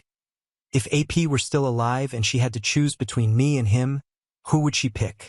She hesitated and then whispered, "That's not fair." I pressed the subject, and then she eventually stated she'd of course select me. In reaction, I said that she was lying again, which was why I was divorcing her. The last thing she said was that she began to cry. We spent some time in the automobile. She continued to cry, but I was exhausted, so I simply informed her that we were divorcing and that we owed it to the kids to be there in their lives, to be good parents, and to get along amicably. In addition, I said that I hoped she was a decent enough person to end our divorce amicably and fairly. After all the suffering she had caused me, that would demonstrate her true affection for me. Please realize that I'm not a petty person and that I didn't intentionally mean to hurt her when I told her that I had stolen anything from another website. It just seemed like the right way to wrap things up. However, I truly meant what I said and did. After telling her that I would have loved her forever and leaning over to kiss her on the forehead, I got out of the car and went to bed. That was it. Naturally, I didn't get much sleep the night before, and now I'm having trouble falling asleep tonight. I have no idea what will happen next. One positive, I suppose, is that she no longer has the chance to challenge the divorce. However, I have yet to speak with my attorney. I'm crying once more and reverting to my angry and depressed states. Hearing everything last night was really difficult, even though I could have avoided it all. She may have lied and made it up too, now that I know. Who knows? However, it appeared to go well with everything I had assembled during the previous month. For the time being, that's it. Seems like this never ends. I feel strong again after a few good days, and then something else happens. Even though it's only been days, it feels like months have passed. However, I will attempt to get some rest. Imagine that the one lady you have ever loved and kissed, the love of your life, informs you that she cheated on you for more than 4 years because she was bored. Had no relationship problems, no dead bedroom, no falling out of love, no growing apart, nothing of the sort. Merely due to her boredom. I'm not sure if that makes it better or worse. Now on to the next story. Story 4. I'm Caleb, 24 years old, and for as long as I can remember, my dad believed respect was earned only through control. Not kindness, not understanding, just dominance. He was the kind of guy who said things like, "My roof, my rules, and mind them down to the letter." I lived with him and my younger brother, Nathan, in a weathered 2-story house in northern Michigan. Mom passed away when I was 17, and ever since, Dad had taken her absence as permission to crank up the authority. He wasn't physically abusive, but his words hit hard enough to bruise. You could never win with him. If I got an A, he'd ask why it wasn't an A+. If I got promoted at work, he'd say it was because my boss probably felt sorry for me. He wasn't always like that when Mom was around. But after she died, something in him calcified, like all his warmth died with her. For the past few years, I'd been working part-time at an IT firm while finishing my degree in cybersecurity. I paid rent. I helped with groceries, and I even handled the Wi-Fi and electric bills because Dad never bothered. I had access to the accounts, knew the logins, and set everything to autopay from my bank. It made things easier, and at the time I thought I was just doing what needed to be done for the family. But to Dad, it didn't matter. If something went wrong, I was the first punching bag in line. If the sink leaked, it was my fault for not fixing it. If Nathan was acting out in school, it was because I was being a bad example. No matter how much I did, I was always the disappointment. Things came to a head one Tuesday night about a month after I graduated. I had just come home from a long shift. Our servers had been down, and I'd stayed an extra 3 hours trying to patch the system. I walked in exhausted, still in my work polo, and found Dad watching TV while the sink overflowed in the kitchen. Nathan was in his room blasting music. The dog hadn't been walked, and the trash was piled up to knee height. I sighed, dropped my bag, and went to clean the mess. That's when Dad snapped. "Don't you come in here acting all high and mighty?" he barked. "You think because you got some little paper from college, you're better than the rest of us?" I didn't say that, I replied, wiping up the water on the floor. But this house is a mess, and no one else is doing anything. He stood up so fast the recliner nearly tipped. You ungrateful brat. You're lucky I even let you live here. If you're so smart, then pay your own bills and live somewhere else. I stood still, soaked rag in my hand. The words hung in the air like frost. For the first time, I didn't flinch. I just nodded. All right, I said quietly. You got it. That night, I packed my things. Not everything, just the essentials. Laptop, clothes, some childhood photos of mom that I didn't trust to leave behind. I booked a cheap extended stay motel for a few days and called a coworker who had mentioned a spare room in her cousin's place. Within the week, I had my own space. Tiny, yes, but peaceful. I paid rent directly, bought my own groceries, and for the first time in years, I could breathe without walking on eggshells. I didn't hear from Dad after I left. Not once. He didn't call to ask where I went. Didn't text to check if I was alive. Nathan reached out once vaguely, just asking if I had any spare money for a new Xbox controller. I told him no, and that was that. I figured they'd moved on. I wasn't part of the picture anymore. Then, for weeks later, I got a call while I was at work. I recognized the number. It was the landline back home. For a moment, my stomach twisted. I thought something had happened to Nathan. I picked up. Hello, Caleb, Dad said, voice sharp and urgent. What did you do? I blinked. Excuse me? The power's off. The internet's down. Everything's out. What is going on? I sat back in my chair, stunned for a second before it clicked. The electric bill, the Wi-Fi, the auto payments, they were all still in my name, and I had pulled my bank account from them the day I left. I hadn't thought much of it. I assumed Dad would take over, or at least notice when the bills didn't go through. I'm not paying for your house anymore, I said evenly. You told me to pay my own bills and live somewhere else. So I did. There was silence on the other end. A beat, maybe two. And you seriously left us in the dark? I smiled. Not out of pettiness, but from relief. You seriously thought I'd keep paying your bills after you told me to get out? You little... He caught himself. You know Nathan's in school. He needs the internet. And what about the fridge, the heating? I cut him off. You're the parent, remember? Figure it out. He hung up on me. I didn't hear from him again for 3 days. Then, a text popped up from Nathan. Thanks a lot. I had to do my homework at McDonald's. I didn't reply. What happened after that started to ripple further than I expected. That's where the real fallout began. Not just lights going off, but something much bigger unraveling. And it all started when Dad tried to reconnect the power, only to find out the account wasn't just under my name. It was under something much more permanent. The thing is, when I had first set up those utilities years ago, Dad hadn't wanted to deal with that kind of nonsense. I was 18 and had just started working part-time. And when I told him the internet was getting shut off due to unpaid bills, he tossed me his credit card and told me to figure it out. So I did. I made the calls, paid the fees, and set up new accounts under my name. Same for the electricity a few months later when we got a notice taped to the front door. Every time something went wrong, I'd quietly fix it, thinking I was just being responsible. Over the years, the account stayed in my name, and Dad never once asked or cared. Why would he? The lights stayed on, the Wi-Fi worked. He had power, control, and convenience, all without lifting a finger. But now, the power company wouldn't talk to him. Neither would the internet provider. They kept telling him, sorry, sir, we can't discuss this account unless we speak to the account holder. And that account holder was me.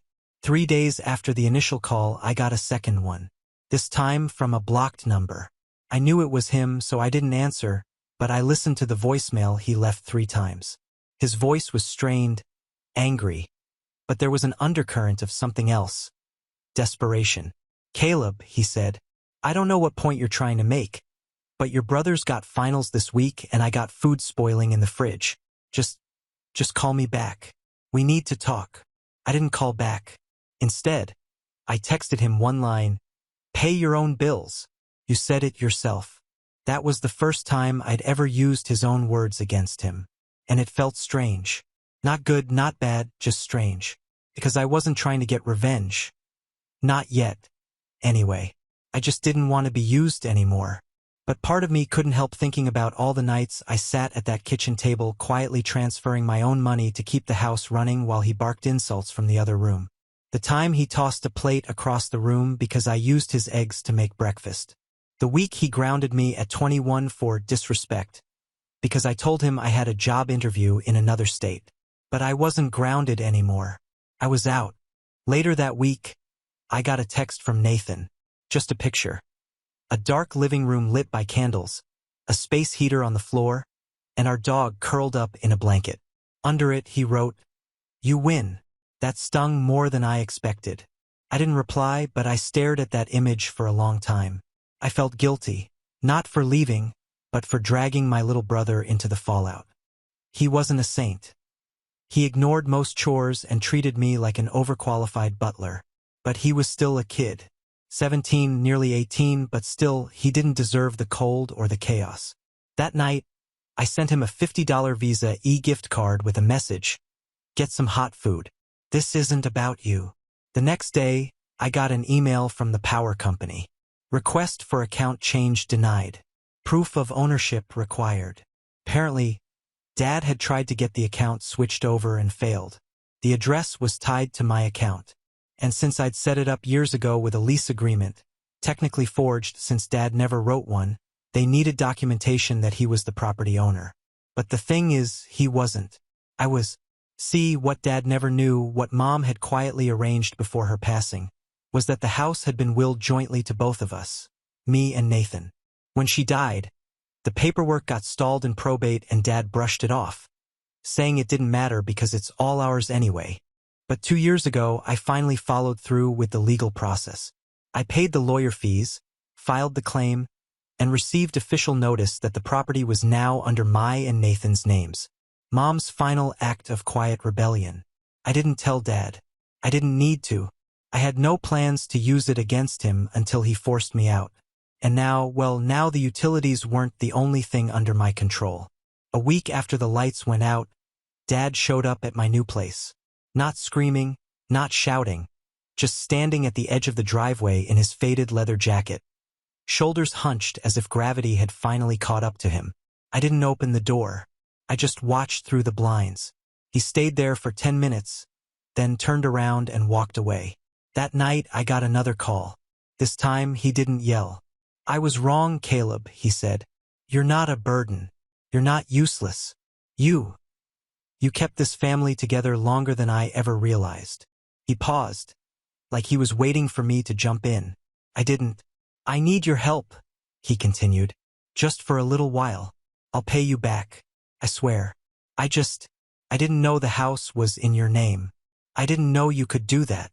That's when it hit me. He didn't call to apologize. He called because he realized I held the reins. I didn't respond that night, but I started thinking. If he wanted power back on, if he wanted access, then maybe it was time to teach him that control could be taken away just as easily as it was enforced.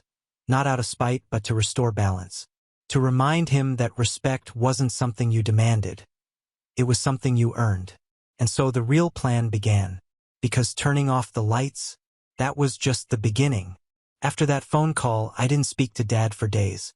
I was quiet, calculated. I didn't want to move emotionally. I wanted to move smart. I started combing through the documents Mom left behind. I already had the deed showing me and Nathan as co-owners. But there was more. Bank statements, life insurance policy copies, even an old letter she'd handwritten but never sent. A letter addressed to me. It wasn't dramatic or long. It just said, "I know your father, and I know one day he will test your strength. Be kind, but not weak." That one line stuck with me. I didn't want revenge in the way movies made it seem. Fireworks, dramatic speeches, door-slamming power moves. I wanted something quieter. Something that would remind him who had been holding things together all along. I began by formally transferring all utility services to an inactive status. I didn't cancel them. I simply requested each to be paused due to an ownership dispute and tenant removal. That process sent a legal notice to the address warning of possible repossession of service due to account disputes. Dad tried calling again 5 times. Left 2 voicemails. The last one was him, quieter this time, asking me to come by and talk face to face. I ignored it. Then the twist happened. Nathan showed up at my new place. It was late, around 9 p.m., and I had just come back from work. I saw his silhouette through the window, his hoodie soaked from the rain. I opened the door, and he just stood there for a moment before blurting out, "He's trying to sell the house." I blinked. "What?" He said he called a realtor. He's planning to cash out and move to Florida. Said he's tired of the cold. Said he's earned it. The fury that rushed up through my chest nearly made me dizzy. I had to grip the door frame to stay upright. "He can't sell it," I said. "He doesn't own it." "I know," Nathan replied. "But he doesn't care. He's gonna try anyway." Said he can forge a signature and that nobody's going to double-check some small-town paperwork. That's when I knew Dad had crossed a line. It wasn't just pride or anger anymore. It was theft. He was planning to illegally sell a home that didn't fully belong to him and take every penny. No discussion, no care that Nathan, his own son, would be left homeless, and certainly no intent to repay anything he owed me. I thanked Nathan, gave him a towel and something hot to drink, and sat with him in silence. It was the first time in years we'd just talked. No tension, no background insults from Dad. Just two brothers finally seeing things clearly. He apologized for how he used to act, how he'd ignored me, let Dad walk all over me, and called me uptight when I tried to keep things from falling apart. "You were the adult," he said, "when the actual adult stopped being one." That night I didn't sleep. I stayed up gathering every document. Deed copies, utilities, proof of ownership, even screenshots of every bill I'd paid in the last 4 years. Then I wrote an email to our family lawyer, the same one who helped me with the deed transfer 2 years ago. The next morning, I dropped off a hard copy packet at his office. 2 days later, Dad got served an official cease and desist order barring him from attempting to sell, rent, or claim financial ownership of the property. It was hand-delivered to him in front of his house while he was standing with a real estate agent on the porch. Nathan told me he looked like someone had punched the air out of him. But that wasn't the betrayal. That came a few days later when I showed up unannounced at the house, holding the same folder, and found Dad sitting at the kitchen table in the dark, a single candle flickering beside an old mug. He looked up at me, eyes tired. "You came." I said nothing. I sat across from him and laid the documents out one by one. "This is the deed," I said, tapping the page. "You don't own the house." He swallowed. "This is your utility history. You haven't paid a dime in years." He opened his mouth, but I raised a hand to stop him. "This is proof of attempted fraud. You tried to sell a house you don't own. And I have the voicemail you left Nathan where you admitted it. So, if I wanted to press charges." I let the words hang. He sat perfectly still. Then I leaned back, watching him shrink under the weight of it. He didn't speak for a long time. Then finally, "I didn't think you'd go this far." I smiled faintly. "Neither did I. But here we are." His voice was smaller than I'd ever heard it. "What do you want from me, Caleb? Do you want me to say I'm sorry? That I was a terrible father?" "No," I said, standing. "I want you to understand that the person you thought was weak was the one keeping your entire life from collapsing." And I left. But it wasn't over yet. Because 3 days later, I got a text from my uncle, the one who lived 2 towns over and whom Dad had always bragged to about keeping the house in order. The text just said, "Call me. You're not going to believe what your dad told me." That's when I realized Dad had started spinning a new narrative, and I wasn't about to let that slide. I called my uncle that night. He picked up fast, like he'd been waiting. "Hey, Caleb," he said, voice cautious. "I didn't know what to believe at first, but after everything you've done for your dad over the years, I figured you deserve to know what he's been saying." I braced myself. "Go ahead." "He told the family you hacked into his accounts, that you stole the house, that you froze the electricity out of spite because he refused to co-sign your car loan." I let out a quiet, disbelieving breath. He kept going. "He's already called Aunt Leslie and Grandpa Dale. Told them you've been unstable since your mom passed. That you're trying to punish the whole family because you never dealt with her death. The worst part? I wasn't even surprised. I thanked him and hung up, then sat in my car for a long while, staring at the steering wheel. My knuckles tightened around it. This wasn't just some exaggerated story to save face. This was character assassination. This was him reaching into the only place I hadn't touched yet, our extended family, and poisoning the well. And maybe if I hadn't already spent years cleaning up his messes, I would have second-guessed myself. But I didn't. I knew the truth. And now it was time to face it. I fell into a routine after that. Go to work. Keep quiet. Stay focused. But every night, something in me grew colder. Not bitter, not even angry, just resolved. I stopped expecting an apology. I stopped hoping he'd realize what he'd done. And slowly, I started to prepare for life without him in it at all. One night, about a week later, Nathan called. He sounded weirdly formal, which wasn't like him. "Hey," he said. "So, Dad's been telling people he kicked you out." I closed my eyes. "Yeah, I heard. He told my guidance counselor at school. Said you were ungrateful, that you took advantage of him and then ghosted. Now everyone thinks he's some kind of saint raising me all on his own." I could hear the conflict in his voice. Part disbelief, part shame, part boiling frustration. "Do you believe him?" I asked quietly. There was a pause. "No," he said. "Not anymore." And that meant more to me than anything. Not the deed, not the house. Just hearing my little brother finally see through the mask. But things got worse before they got better. That weekend, I stopped by the house one last time, intending to grab a few boxes I'd left in the attic. Old yearbooks, photo albums, stuff that didn't matter to Dad but meant the world to me. He was sitting outside on the porch, hunched over with a beer in one hand and a pack of unpaid bills in the other.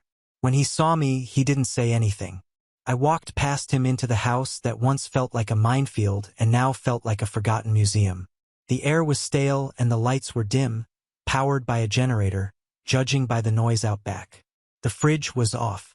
Most of the furniture was gone.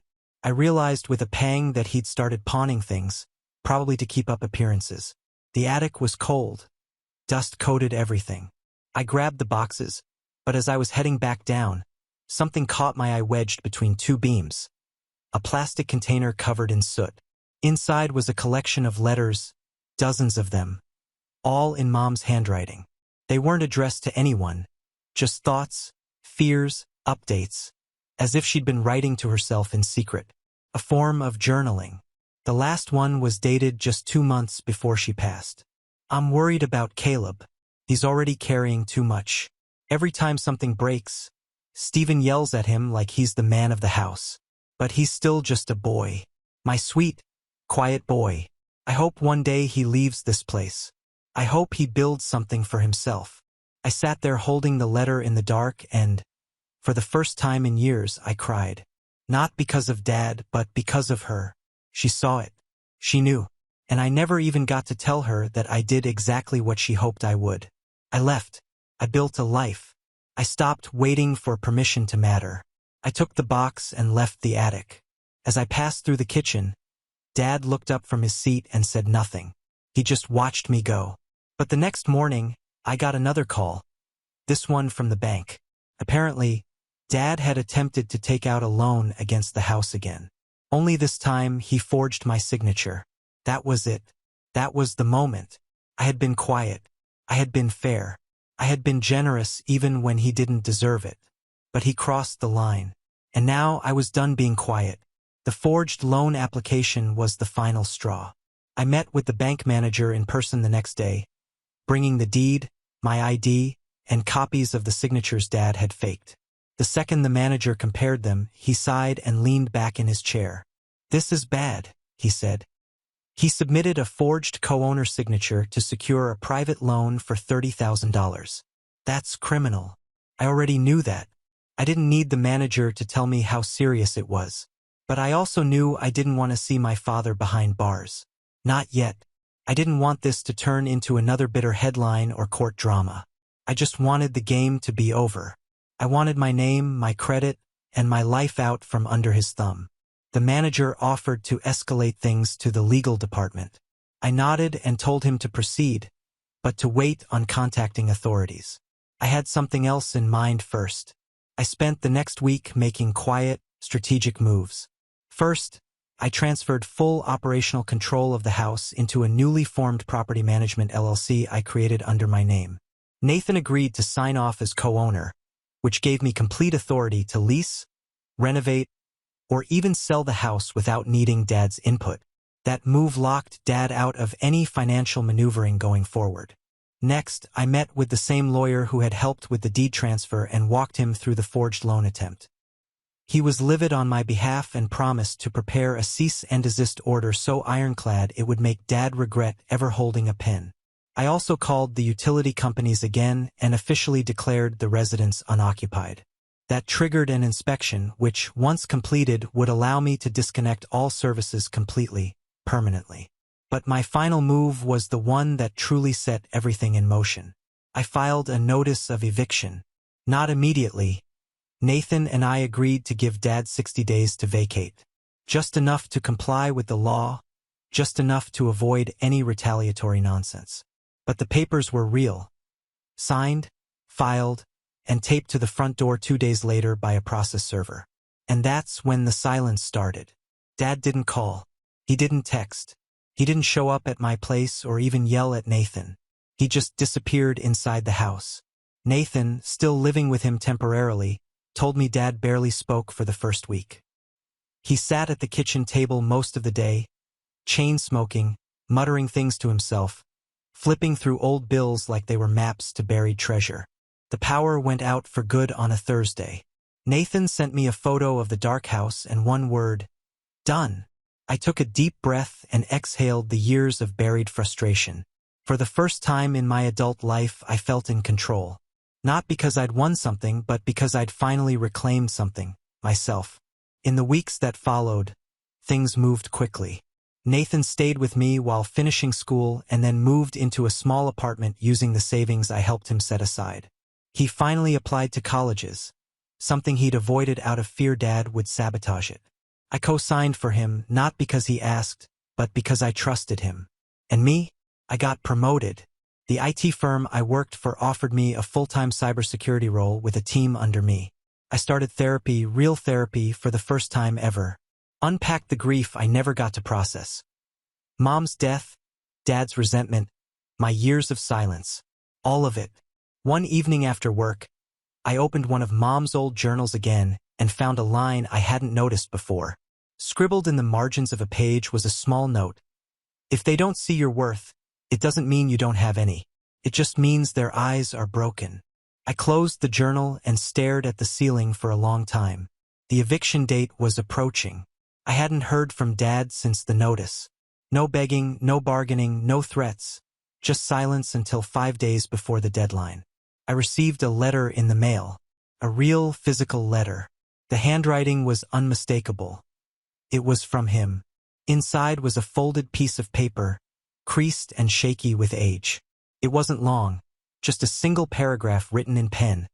The words uneven and dark where the pen had pressed too hard. I don't know who I am without control, and I'm scared you finally saw through me. I don't expect forgiveness. I don't even expect a response. But I'm not going to fight the eviction. I'm going to leave. I never deserved the house anyway. I know that now. No signature, no return address. Just a letter that felt hollow, like an apology wrapped in cowardice. I didn't cry. I didn't rage. I didn't even respond.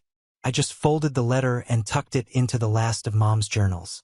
And 5 days later, I drove by the house one final time. The porch was empty. The blinds were drawn. A U-Haul truck sat quietly in the driveway, already packed and ready to go. He was gone. But something in me knew this wasn't the end. Not yet, because what came next, the fallout, would shake more than just him. 3 days after Dad moved out, I officially stepped onto the property. Not as a tenant, not as a guest, but as its legal co-owner and manager. It was like walking into a ghost of my childhood. The smell hit me first. Stale cigarettes, sour food, and something underneath it all, like rot. The walls were yellowed. The living room carpet was stained with who knows what. The couch was gone, probably sold for scraps. A few battered chairs sat in its place, as if still clinging to the idea of being useful. But the worst part? The silence.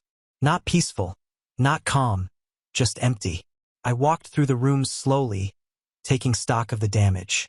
Broken cabinet doors, holes punched into the drywall, likely from one of Dad's moods.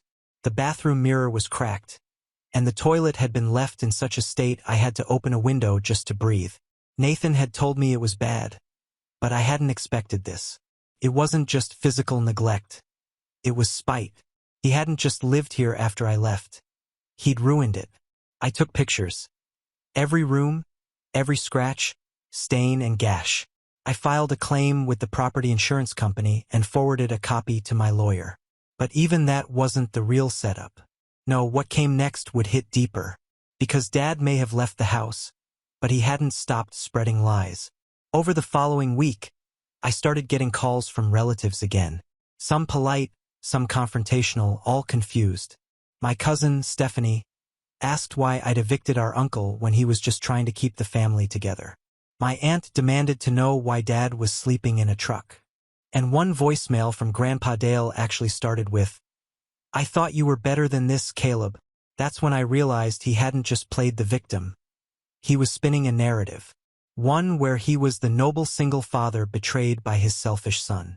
Where I was the overeducated, emotionally unstable snake who kicked him out of his own home out of jealousy or greed. And they believed him because they didn't know me. They hadn't seen the quiet sacrifices. The 4 years of paying bills out of my own pocket. The nights I worked 2 jobs while Dad slept on the couch.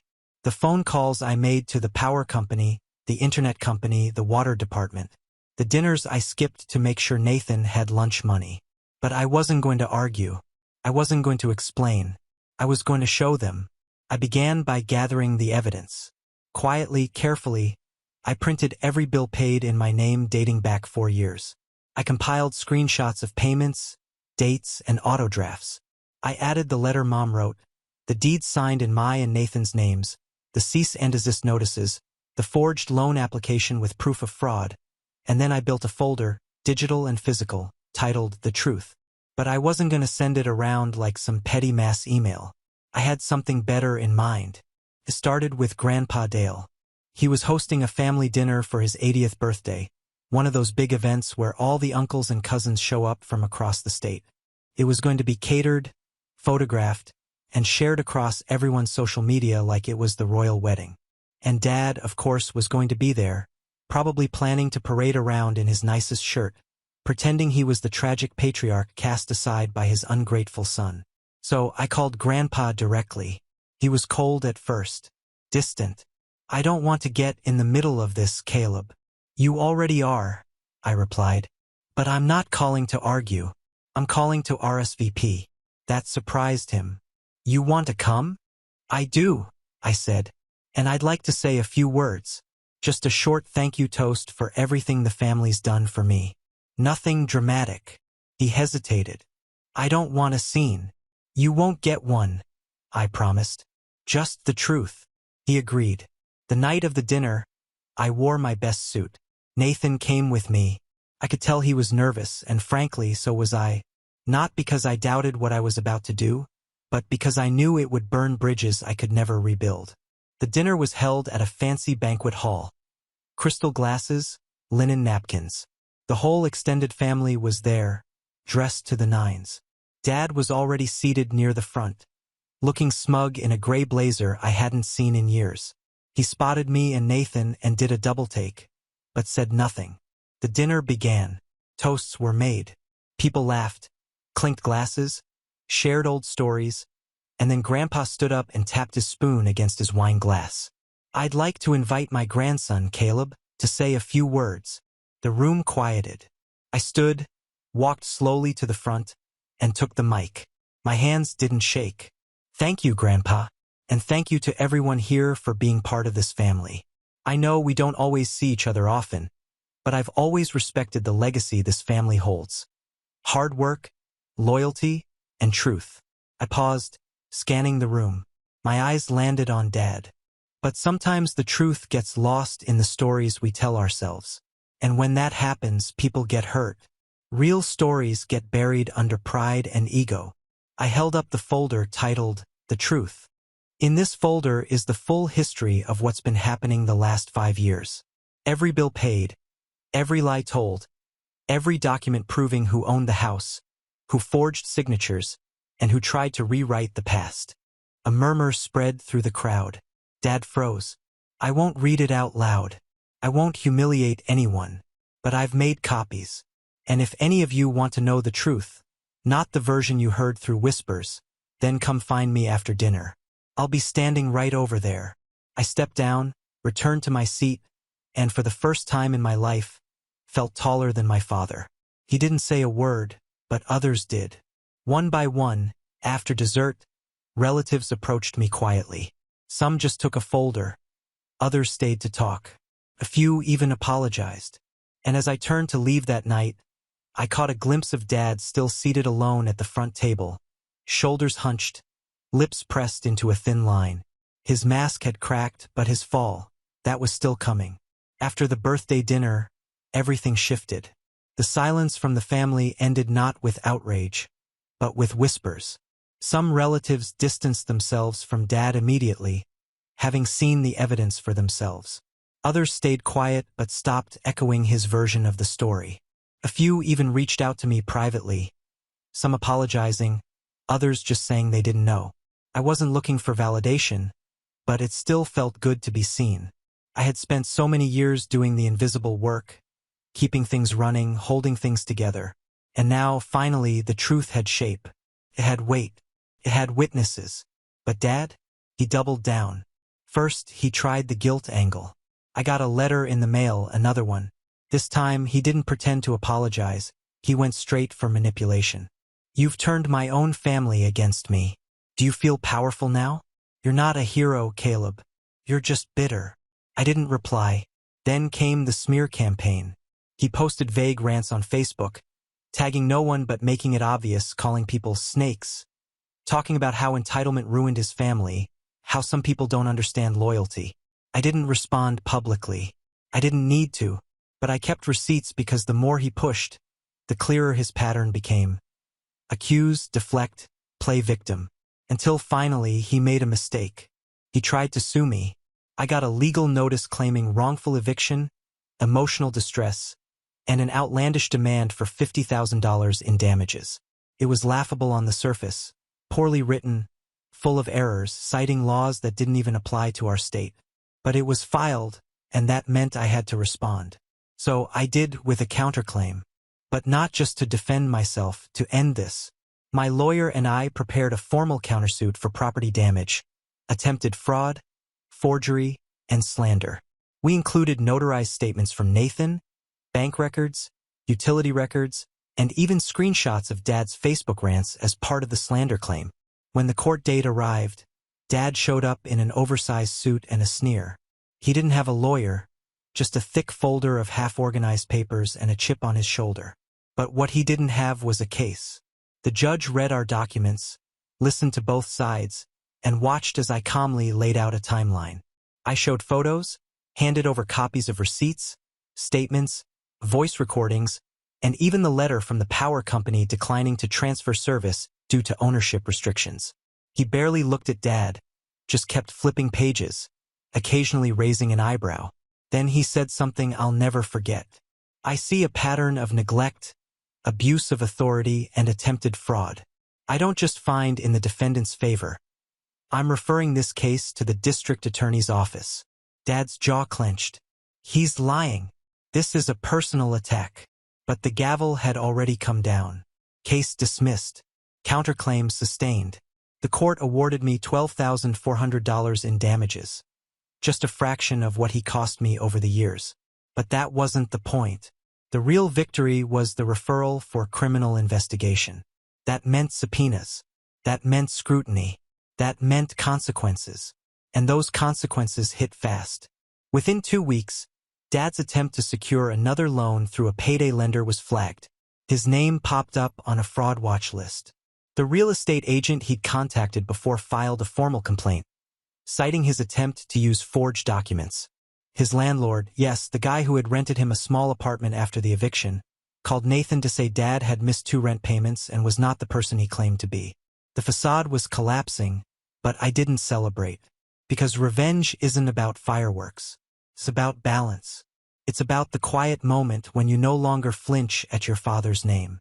It's when you stop carrying the weight he placed on you as a child. It's when you walk into your own house, keys in hand, lights on, peace in your chest, and you realize he can't reach you anymore.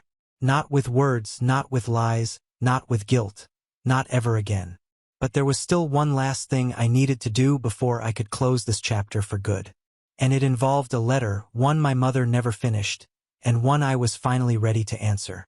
After the court ruling and the fallout that followed, life settled in a way it never had before. For the first time in years, I wasn't surviving. I was living. The house was finally quiet, but not empty. I renovated it room by room, painting over the nicotine-stained walls, replacing broken fixtures, installing new floors. Every repair felt like an act of reclaiming, not just of the property but of myself. Nathan helped where he could on weekends.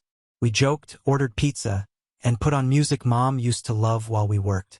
It was healing in the purest form. Messy, real, earned. The criminal referral never turned into a full trial. Dad took a plea deal for the forgery charges, avoided jail, but had to pay fines, attend mandatory financial ethics counseling, and was barred from applying for new loans for 2 years. The damage was done, though. His reputation, what little was left, was shot. The family had seen the truth. I didn't gloat. I didn't reach out. I didn't send him one of the folders titled, The Truth. I didn't need to. He moved out of state soon after, Arizona, I think.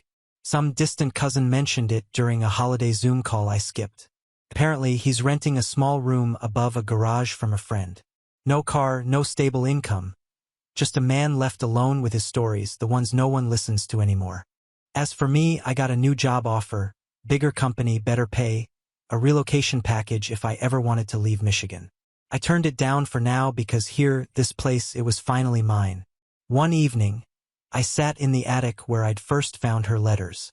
I held the last one. Mom's quiet fear that I'd be buried by the weight of a man who never knew how to lift others. I read it one final time, then flipped it over and wrote on the back, "You were right, Mom." He tested me and I walked away stronger. "Thank you for seeing me." I placed the letter back in the container and sealed it with a new lid. Then I tucked it high in the rafters where someday, maybe, someone else would find it and know the truth didn't disappear. It lived here in these walls, in this piece. And then, just as I stood to leave, I noticed something tucked between 2 old beams. A scrap of paper I hadn't seen before, wrinkled, torn, faded from time. It was Dad's handwriting. A grocery list. A stupid, simple list from years ago. Milk, bread, dog food. At the bottom, one line had been added in a scribble so faint I almost missed it. "Tell Caleb I'm proud of him someday." I stared at it for a long time. Then I folded it once and let it drop into the trash bin with the rest of the broken pieces. Because someday never came, and I don't need his pride to stand tall anymore. I've got my own and I built it from scratch. Now on to the next story. Story 5. My name's Leo. I'm 34, and until very recently, I thought I was doing the right thing by taking care of my parents. For most of my adult life, I've been the dependable one, the successful child, the one with a steady job, a decent apartment, and enough discipline not to spiral into chaos every time life threw a curveball. Meanwhile, my younger sister, Ashley, bounced from boyfriend to boyfriend, job to job. And my parents, well, they coasted. They always had an excuse for why things were tight. Your father's hours got cut. Or, we had to loan money to your uncle again. And I, like the loyal fool I was, kept the lights on. Literally. I started helping when I was 25. First, it was little things. Paying for Mom's prescriptions, covering the overdue gas bill, helping with groceries when they were short this month. But over time, it became expected. The requests got bigger. I started paying the property taxes when Dad forgot twice, then took over the mortgage when he was between jobs, a period that stretched 3 years and counting. Eventually, I refinanced the house to keep them from losing it. My name went on the deed. It was supposed to be temporary, a technicality, but of course, nothing about this family was ever temporary unless it benefited them. I never complained. Not when I got off work late to Venmo them money so their power wouldn't be shut off. Not when I had to cancel a trip because they accidentally used my credit card again. And definitely not when they made sly comments at dinner like, well, at least we raised one responsible adult. Usually while shooting disappointed glances at Ashley, who was too busy updating her socials to notice. But something changed this year. For the first time in nearly a decade, I had saved enough and arranged enough time off to go on an actual vacation. Not just a weekend road trip, an actual week in Spain. I booked the flights, reserved a small flat near the beach, even planned an itinerary that included nothing but sleeping, walking, and pretending I didn't exist. After years of always saying, maybe next year, I was finally doing it. I was proud. I thought stupidly that my parents would be happy for me. They were not. 2 weeks before the trip, I went over for dinner and brought it up casually, saying, hey, so I was wondering if one of you might be able to watch Luna while I'm gone. Just for a week? Luna's my dog. Sweet, quiet, well-behaved. I rescued her 2 years ago. She loves my parents and they love her. Or so I thought. My mom didn't even look up from her phone. You mean like stay here? Yeah, I said. Just for a week. I'll leave food, her schedule, everything. Dad chuckled. You want us to babysit your dog? I mean dog sit. Just feed her? Let her out? You guys are retired. Mom finally looked up. Leo, we're not your employees. I laughed, thinking she was joking. She wasn't. I've been paying the mortgage on this place for 5 years, I said, keeping my voice calm. I figured watching Luna for a week isn't much to ask. That's different, Mom said, standing to clear the table. That's helping family. This is an errand. An errand, I repeated, stunned. You don't even have to leave the house. She's house-trained. She just sleeps and eats and cuddles. Leo, you're always trying to guilt-trip us, Dad added, like I was the problem. This is why Ashley doesn't like coming over anymore. Ashley, by the way, hadn't contributed a cent since she graduated from high school. She didn't believe in debt, which somehow translated to letting me shoulder theirs. But sure, blame my tone. I didn't argue. I didn't yell. I just looked around the house. The hardwood floors I paid to have refinished, the new fridge I bought after the old one died, the porch swing I installed last summer because Mom said she missed simple evenings. And I said calmly, okay, that was it. No rant, no sarcasm, just, okay. Then I got up, kissed Luna on the head, and went home. That night, I opened the folder on my laptop labeled House Docs.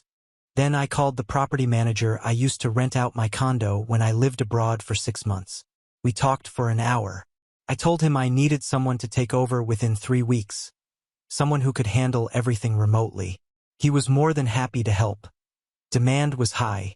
I told him to find someone quiet, responsible, and I didn't want the tenants to deal with my parents directly at all. Got it, he said. They'll be notified legally with the change of leaseholder. Make it airtight, I told him. I don't want them to talk their way out of anything. Next, I booked a kennel for Luna. It was pricey, but worth it. She'd be safe and pampered while I was gone. I finalized all the travel details, packed my bags, and left quietly. 3 days later, I was lying on a sun-warmed beach in southern Spain, sipping a drink that tasted like vacation and freedom. For the first time in years, I could hear myself think. I read, I slept, I watched seagulls instead of spreadsheets. It was, in a word, perfect, until my phone buzzed. The text was from Mom. It just said, "Why are there strangers on our lawn with a truck?" A second later, one from Dad.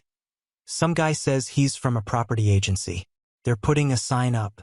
WTH is going on." Then the calls started, 10 in a row. I muted them all. Instead, I opened the property manager's email confirming that the new tenants would be moving in next month. A young couple relocating for work, excited to live somewhere peaceful and close to a good school district. The manager had already arranged for photos, lock changes, and utility transfers. Everything was moving forward legally, cleanly, permanently. My phone kept buzzing, louder now, more insistent. But I just leaned back into my lounge chair, letting the sun warm my face as I thought about all the times I told myself I owed them. All the times I'd let guilt be louder than self-respect. Maybe this time they'd finally understand what earned loyalty looks like.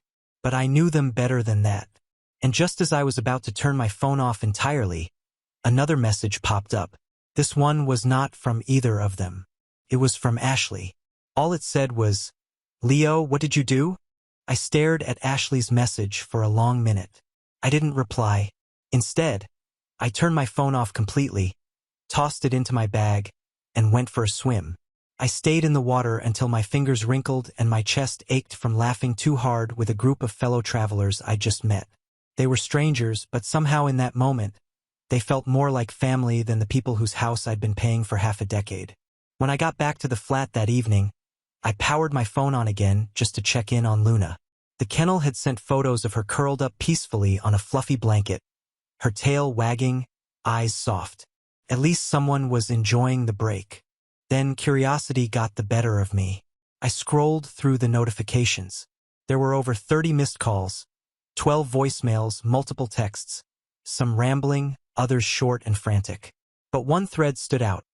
A group text between my parents, Ashley, and me that I hadn't seen active in months. The last message in it had been from Mom on my birthday 4 months ago. "Sorry we couldn't make it. Hope it was a good one." No gift, no call, not even a card. Just an afterthought. But now it was flooded. "Ashley, Leo, this isn't funny. You're overreacting. Just call the guy and tell him it was a mistake." "Mom, you didn't even give us warning. What kind of son does this?" "Dad, you're acting like some kind of corporate landlord. We're your parents, not tenants." "Ashley, again. You owe them more respect than this after everything they've done for you." I actually laughed out loud at that one. Respect. Respect is earned, not something you weaponize when the free ride gets cut off. Then came the final message from Mom. "This isn't how family treats each other." That one made me pause. Not because it hurt, not anymore, but because it was so deeply ironic that I actually whispered wow to the empty room. This isn't how family treats each other. Was family sticking your kid with the mortgage while pretending you were doing them a favor? Was it refusing one small act of help after years of financial support, then playing victim when the consequences finally arrived? Was it expecting endless sacrifices from one child while making excuses for another? No, this wasn't how family treated each other, but it was how consequences worked. The next morning, I met with my property manager via video call. He was efficient, professional, and mildly entertained when I explained who the current residents were. He walked me through the official notice that had already been mailed to the house along with a digital copy for my records. "Technically," he said, "they have 30 days to vacate, but if they respond to the letter and agree to the move-out terms, we can make it easier for everyone." I asked if there had been any drama on the ground. He smirked. "One of the neighbors said your dad was out front yelling about squatters' rights." Of course he was. I thanked him and hung up just in time for another email to ping through. This one was from my attorney. I'd asked her just before the trip to draft a letter outlining a formal end to my financial support. No more bills paid, no more mortgage coverage, and most importantly, no more access to my accounts. I hadn't told my parents yet. I figured I'd save that for a face-to-face, or rather face-to-glare, and that moment arrived faster than expected.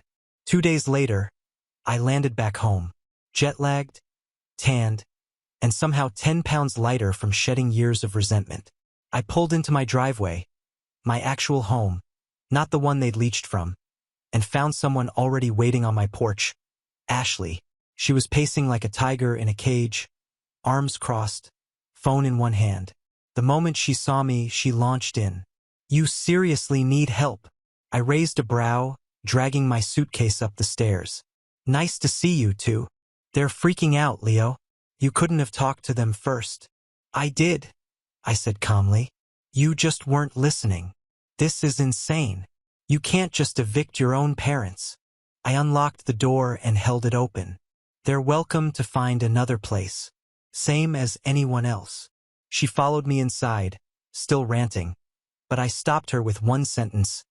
"They chose this." Ashley blinked. "What?" I set my keys down, looked her in the eye and said it again. They chose this. Every time they took from me without thanks. Every time they laughed off my boundaries. Every time they acted like I owed them my life for being born. You're being cruel, she whispered. I leaned back against the counter. No, I'm being done. She stared at me for a long time. And for once, maybe the first time in years, she had no snappy comeback. Then quietly, she said, "You changed." I smiled. Yeah, I finally did. That night, I didn't answer any more calls. Instead, I poured myself a glass of wine, pulled Luna into my lap, and sat by the window, watching the sun dip behind the skyline. It was peaceful, but I knew it wouldn't stay that way for long, because 3 days later, I received a certified letter from my parents' attorney. And what was inside? Well, that's when things got really interesting. The envelope sat on my kitchen table for 2 hours before I opened it. Not because I was nervous, though to be honest, my stomach was doing the occasional somersault, but because I wanted to be calm, measured, collected. I wasn't going to give them the satisfaction of seeing me panic, even if they couldn't see me. It came in a thick ivory envelope with my full name typed in bold font. Return address. A local family law firm I'd heard of but never dealt with. I made a mental note. So they didn't use my lawyer. Interesting. I sliced the envelope open with a butter knife and pulled out a neat stack of legal documents. At the top, request for family mediation and emergency relief. I almost laughed. There was no lawsuit, no threats, no formal eviction challenge. It wasn't even a cease and desist. It was a plea dressed up in legalese. They wanted mediation. An official sit-down with lawyers present to discuss what they called a breakdown in familial cooperation and financial understanding. They claimed the house transfer had been coerced, that they were misled into signing over the deed during a time of financial distress, and that they were now facing homelessness due to miscommunication. But the best part, the part that had me actually setting the papers down to process what I was reading, was a request at the bottom of the letter, a proposed agreement. They wanted me to 1. Revert the deed back into their name. 2. Resume financial responsibility for the property until they could stabilize. 3. Agree not to rent, sell, or lease the home without mutual consent. 4. Provide a formal apology in writing. Yes, you read that right. They wanted me to apologize. After nearly a decade of carrying them, of funding their lifestyle, of being treated like a bottomless ATM with zero emotional return, they wanted me to say sorry. The sheer audacity was almost impressive. Almost. I took a deep breath, walked over to my bookshelf, and pulled out the folder containing every receipt, statement, and bank transaction linked to that house. I had it all: mortgage payments, repair bills, utility transfers, the notarized deed, even screenshots of the texts where Dad had practically begged me to take over the house, claiming it would only be until they got back on their feet. I hadn't planned to go to war with my family, but if they wanted to play this out in front of attorneys, I would meet them in the arena, and I wouldn't come unarmed. I forwarded the entire document package to my lawyer, Lydia, with a single sentence. "Looks like the circus is coming to town." She called me 10 minutes later, laughing. "I thought you were joking. Dead serious. You know they don't have a case, right? You've got more than enough documentation to prove ownership and responsibility." "I know," I said, "but they're not doing this to win. They're doing it to pressure me, to make it public, to shame me into backing down." "Well," she said, her tone turning sharp, "that's not going to happen." The mediation was scheduled for the following Wednesday. I showed up in a fitted navy suit, not flashy, just competent, capable. Everything they always claimed I wasn't emotional enough to be. Lydia met me in the lobby of the law office downtown and handed me a copy of the binder she'd prepped. It had labeled tabs, color-coded evidence, and an entire section simply titled Entitlements and Transfers 2017 to 2025. I glanced at her. "You really did all this in 3 days?" She smirked. "I don't like bullies, especially ones who raise their victims." We walked into the conference room together, and there they were. Mom in her usual pastel cardigan, clutching a tissue dramatically like we were filming a daytime soap. Dad in his faded collared shirt, already red in the face. Ashley sat behind them, arms crossed, looking annoyed to even be present. They didn't greet me. Neither did their lawyer, a middle-aged man with thick glasses and a tired look in his eyes, like he already regretted taking the case. The meeting started off civil. The mediator, a woman named Beth, tried to set a tone of cooperation, but 10 minutes in, Mom started tearing up. "We just don't understand why he would do this to his own parents. I asked you to watch my dog," I said flatly. "That was the one favor I needed. After 10 years. That's not the point," Dad cut in. "You could have talked to us. You blindsided us like we were strangers." "You are strangers," I said, voice calm but firm. "Strangers don't get to spend 10 years draining someone and still act surprised when the well runs dry." Ashley scoffed. "So this is revenge?" Lydia cut in smoothly. "This is legal clarity. My client owns the property, has proof of every payment made, and is well within his rights to lease the house. The notice was filed legally. The tenants are moving in next week. This meeting is not a negotiation." Their lawyer tried to argue coercion again, that they didn't understand what they were signing years ago, but I had a signed document from their own notary stating it was voluntary. It was like watching a house of cards fall in slow motion. And then Mom did something I wasn't expecting. She stood up quietly and pulled something from her purse. A photo. A little framed picture of me as a kid, sitting on Dad's shoulders, all sunburnt cheeks and missing teeth. She placed it on the table like it was evidence. "That little boy used to love his family." I looked at the picture, then at her. "That little boy," I said, "grew up, and he realized love is a two-way street." The silence in the room was so complete I could hear the wall clock ticking. Beth cleared her throat.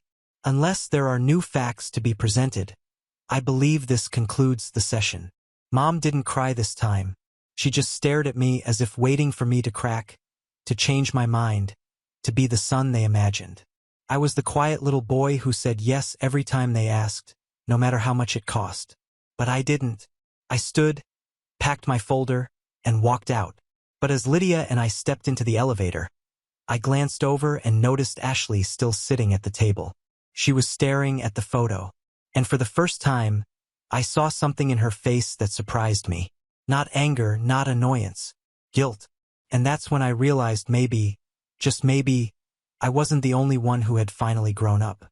The following weekend, I drove out to the house.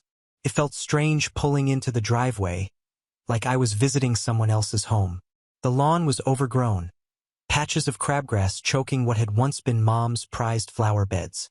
The porch swing I'd installed now hung lopsided, one of the chains barely clinging to its bolt.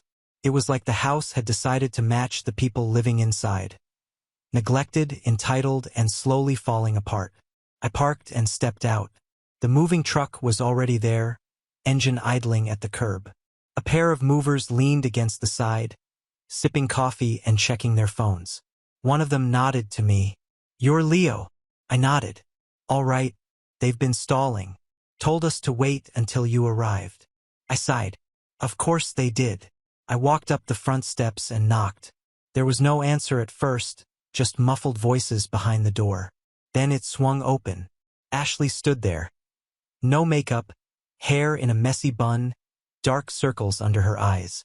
"You actually came," she said, folding her arms. "Someone has to sign the papers." She stepped aside and I entered. The house looked smaller somehow. The light seemed dimmer, the furniture older. Without the illusion of control and guilt holding it all together, it was just a worn-out space filled with people who had stayed too long and tried too little. Dad was sitting in his recliner, arms crossed, eyes locked on the TV even though it was turned off. Mom stood nearby, her back to me, clutching a small porcelain angel she used to keep on the mantel. It had a chipped wing. Nobody spoke at first. Finally, I cleared my throat and said, "The movers are ready. Lease agreement goes into effect tomorrow. I gave you 5 extra days." "You're welcome." Mom turned, eyes glassy but dry. "You really hate us that much?" I stared at her. "No. If I hated you, I would have sold this place to a developer and let them bulldoze it." "Then why?" she asked, voice quiet now. "Why are you doing this?" I took a deep breath. Because you taught me that family means sacrifice. And I believed that. For years, I gave everything I had to support this household. I skipped vacations, pushed off relationships, ignored my own burnout, all because I thought it was what a good son does. I looked at Dad. But when I finally asked for one simple thing, you laughed in my face like I was some spoiled child asking for candy instead of the man who paid your mortgage and your medical bills. Dad looked away. I turned back to Mom. And when I drew a boundary, you didn't apologize. You didn't ask to talk. You tried to sue me. Her lips trembled, but she said nothing. I nodded toward the hallway. You've had time to pack. If you need the movers to help, they're outside. Ashley spoke up then, stepping into the living room. You know they won't make it on their own, right? They don't have jobs, Leo. No savings. They were counting on you forever. I looked at her. I know. Then what happens next? They figure it out. That's cold. No, I said. That's adulthood. She looked like she wanted to argue, but then her eyes dropped. She sighed. I tried to get them to listen after the mediation. Told them to apologize, to be honest. But you know how they are. I do. They're not going to change. Then they'll learn the hard way. There was a long pause. Then Ashley said, I found a place. Tiny one-bedroom. I'm moving out today, too. I raised an eyebrow. Didn't think you'd go through with it. She shrugged. Figured it was time. I've been coasting off them same as they've been coasting off you, and I'm tired of it. A beat passed. You know, she added, I always thought you were just the serious one, the boring sibling, but you were just carrying the weight. I gave a half smile. Better late than never. The movers entered then, and the house came alive with motion. Boxes thumped onto the floor. Furniture scraped against the walls.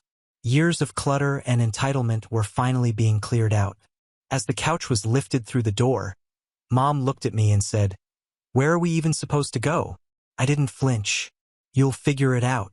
Like I had to. That was the last thing I said to her.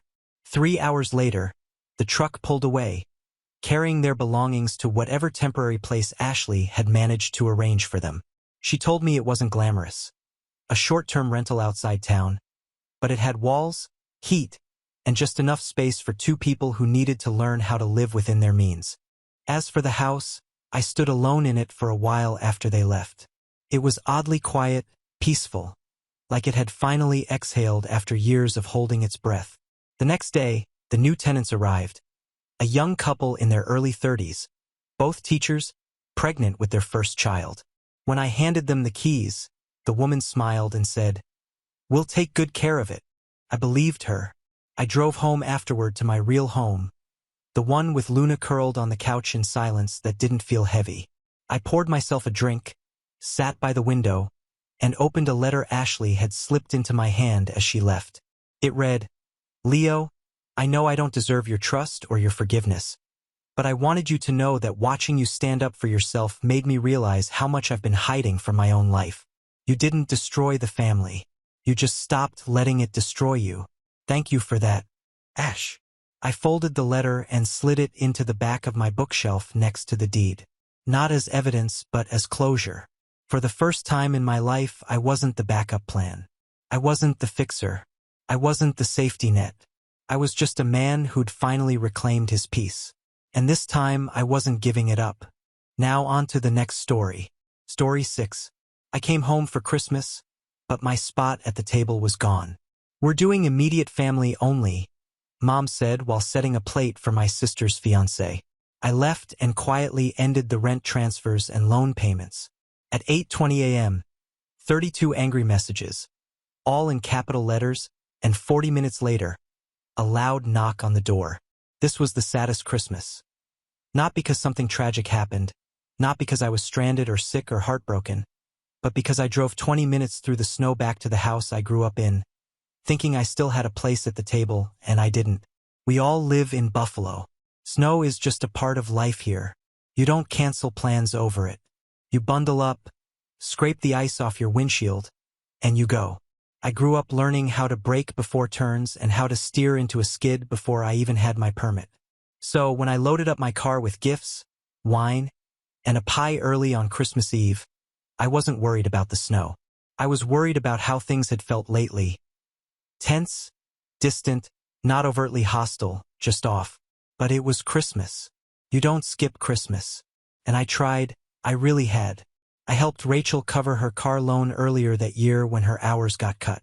I sent grocery cards to my parents when their utility bills got out of control. I even helped pay off some back rent on their lake house just to keep things afloat. Nobody ever said thank you, but I didn't expect it. That's not why I did it. I pulled into the driveway around 4 o'clock.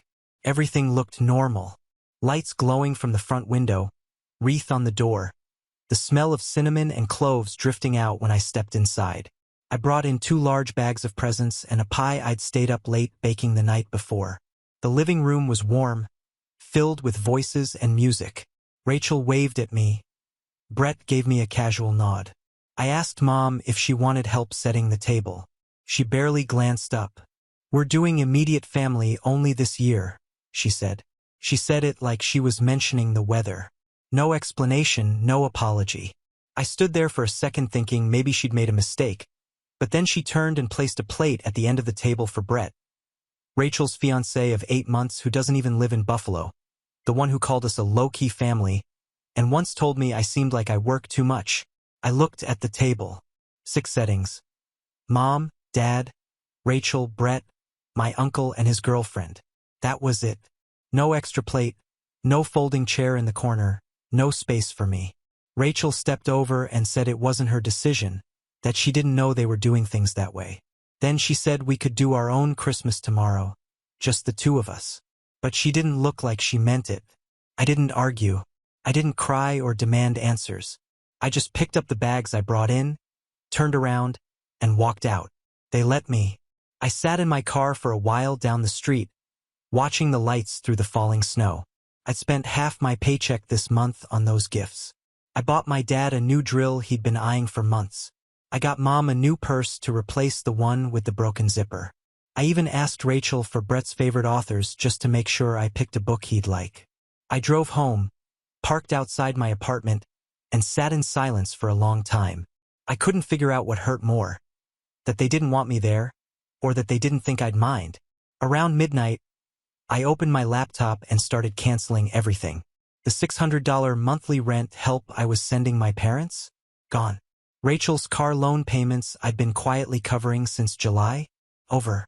The Amazon Prime account they all shared under my name? Cancelled. My name was the one on the Netflix account, too. That went next. No warning, no message. I just flipped the switch and went to bed. The next morning, at exactly 8:20 a.m., my phone buzzed. 32 messages, all in capital letters, all from my mom and Rachel. And 40 minutes later, there was a loud, steady knock on my front door. I didn't answer it. I just sat there drinking coffee and listening because I knew this wasn't over. Not by a long shot. The knocking didn't stop. First, it was loud and frantic. Then it turned to ringing, then back to pounding again. I let it happen.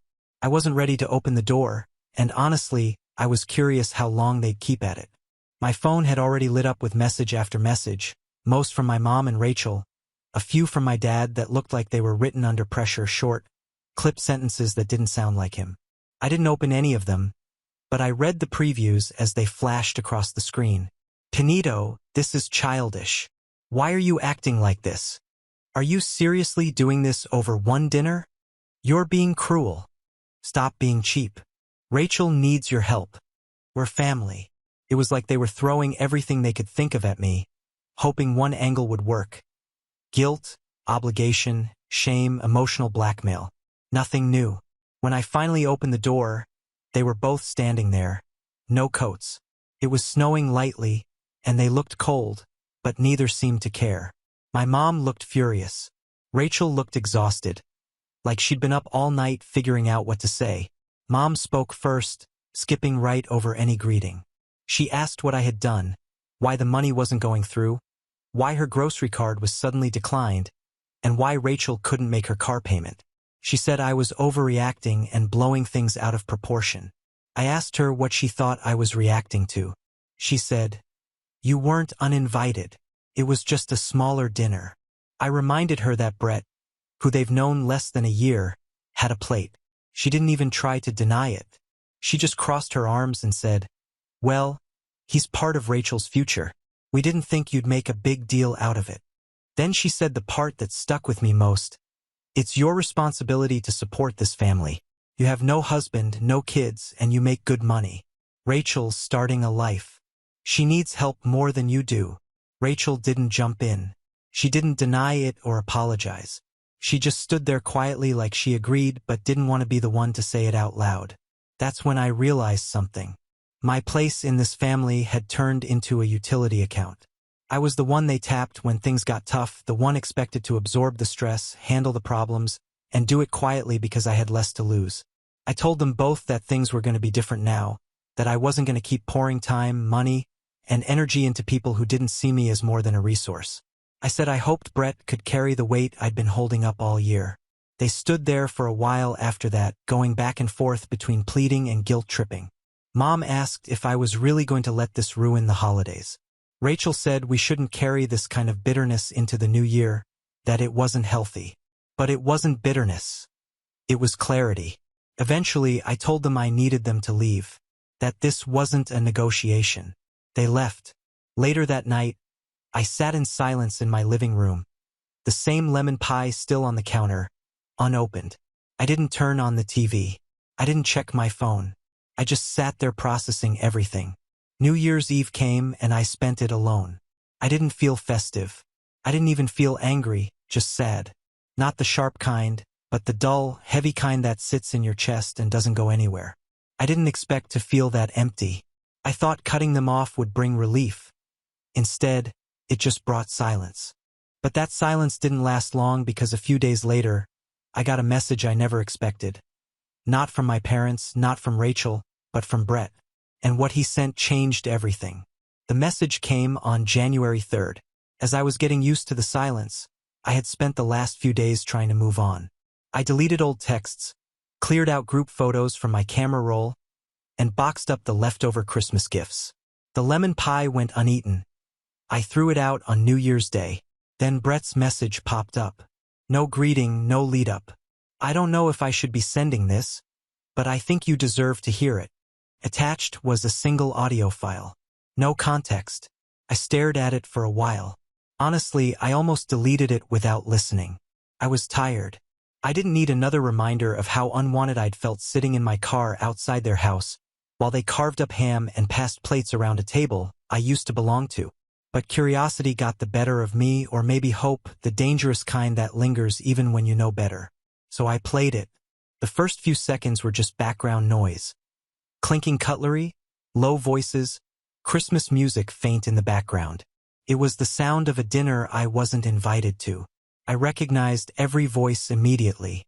My uncle asked how the martyr was doing, meaning me. Mom laughed and said, "She's probably pouting in her apartment like we ruined her wedding day or something." Then Rachel spoke. "She'll get over it.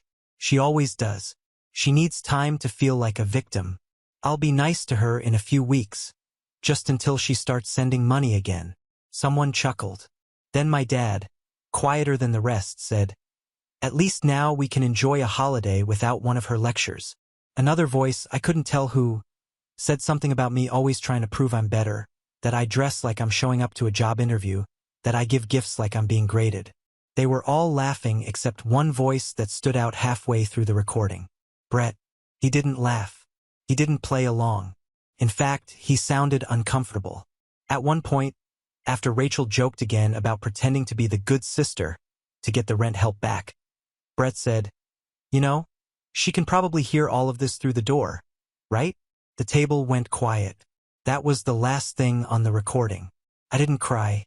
I didn't throw my phone or scream into a pillow like you'd expect in some dramatic scene. I just sat there with a cold knot in my stomach. The kind you get when you find out someone you love has been mocking you behind your back for years, not just in a heated moment, but as a habit, comfortably, casually.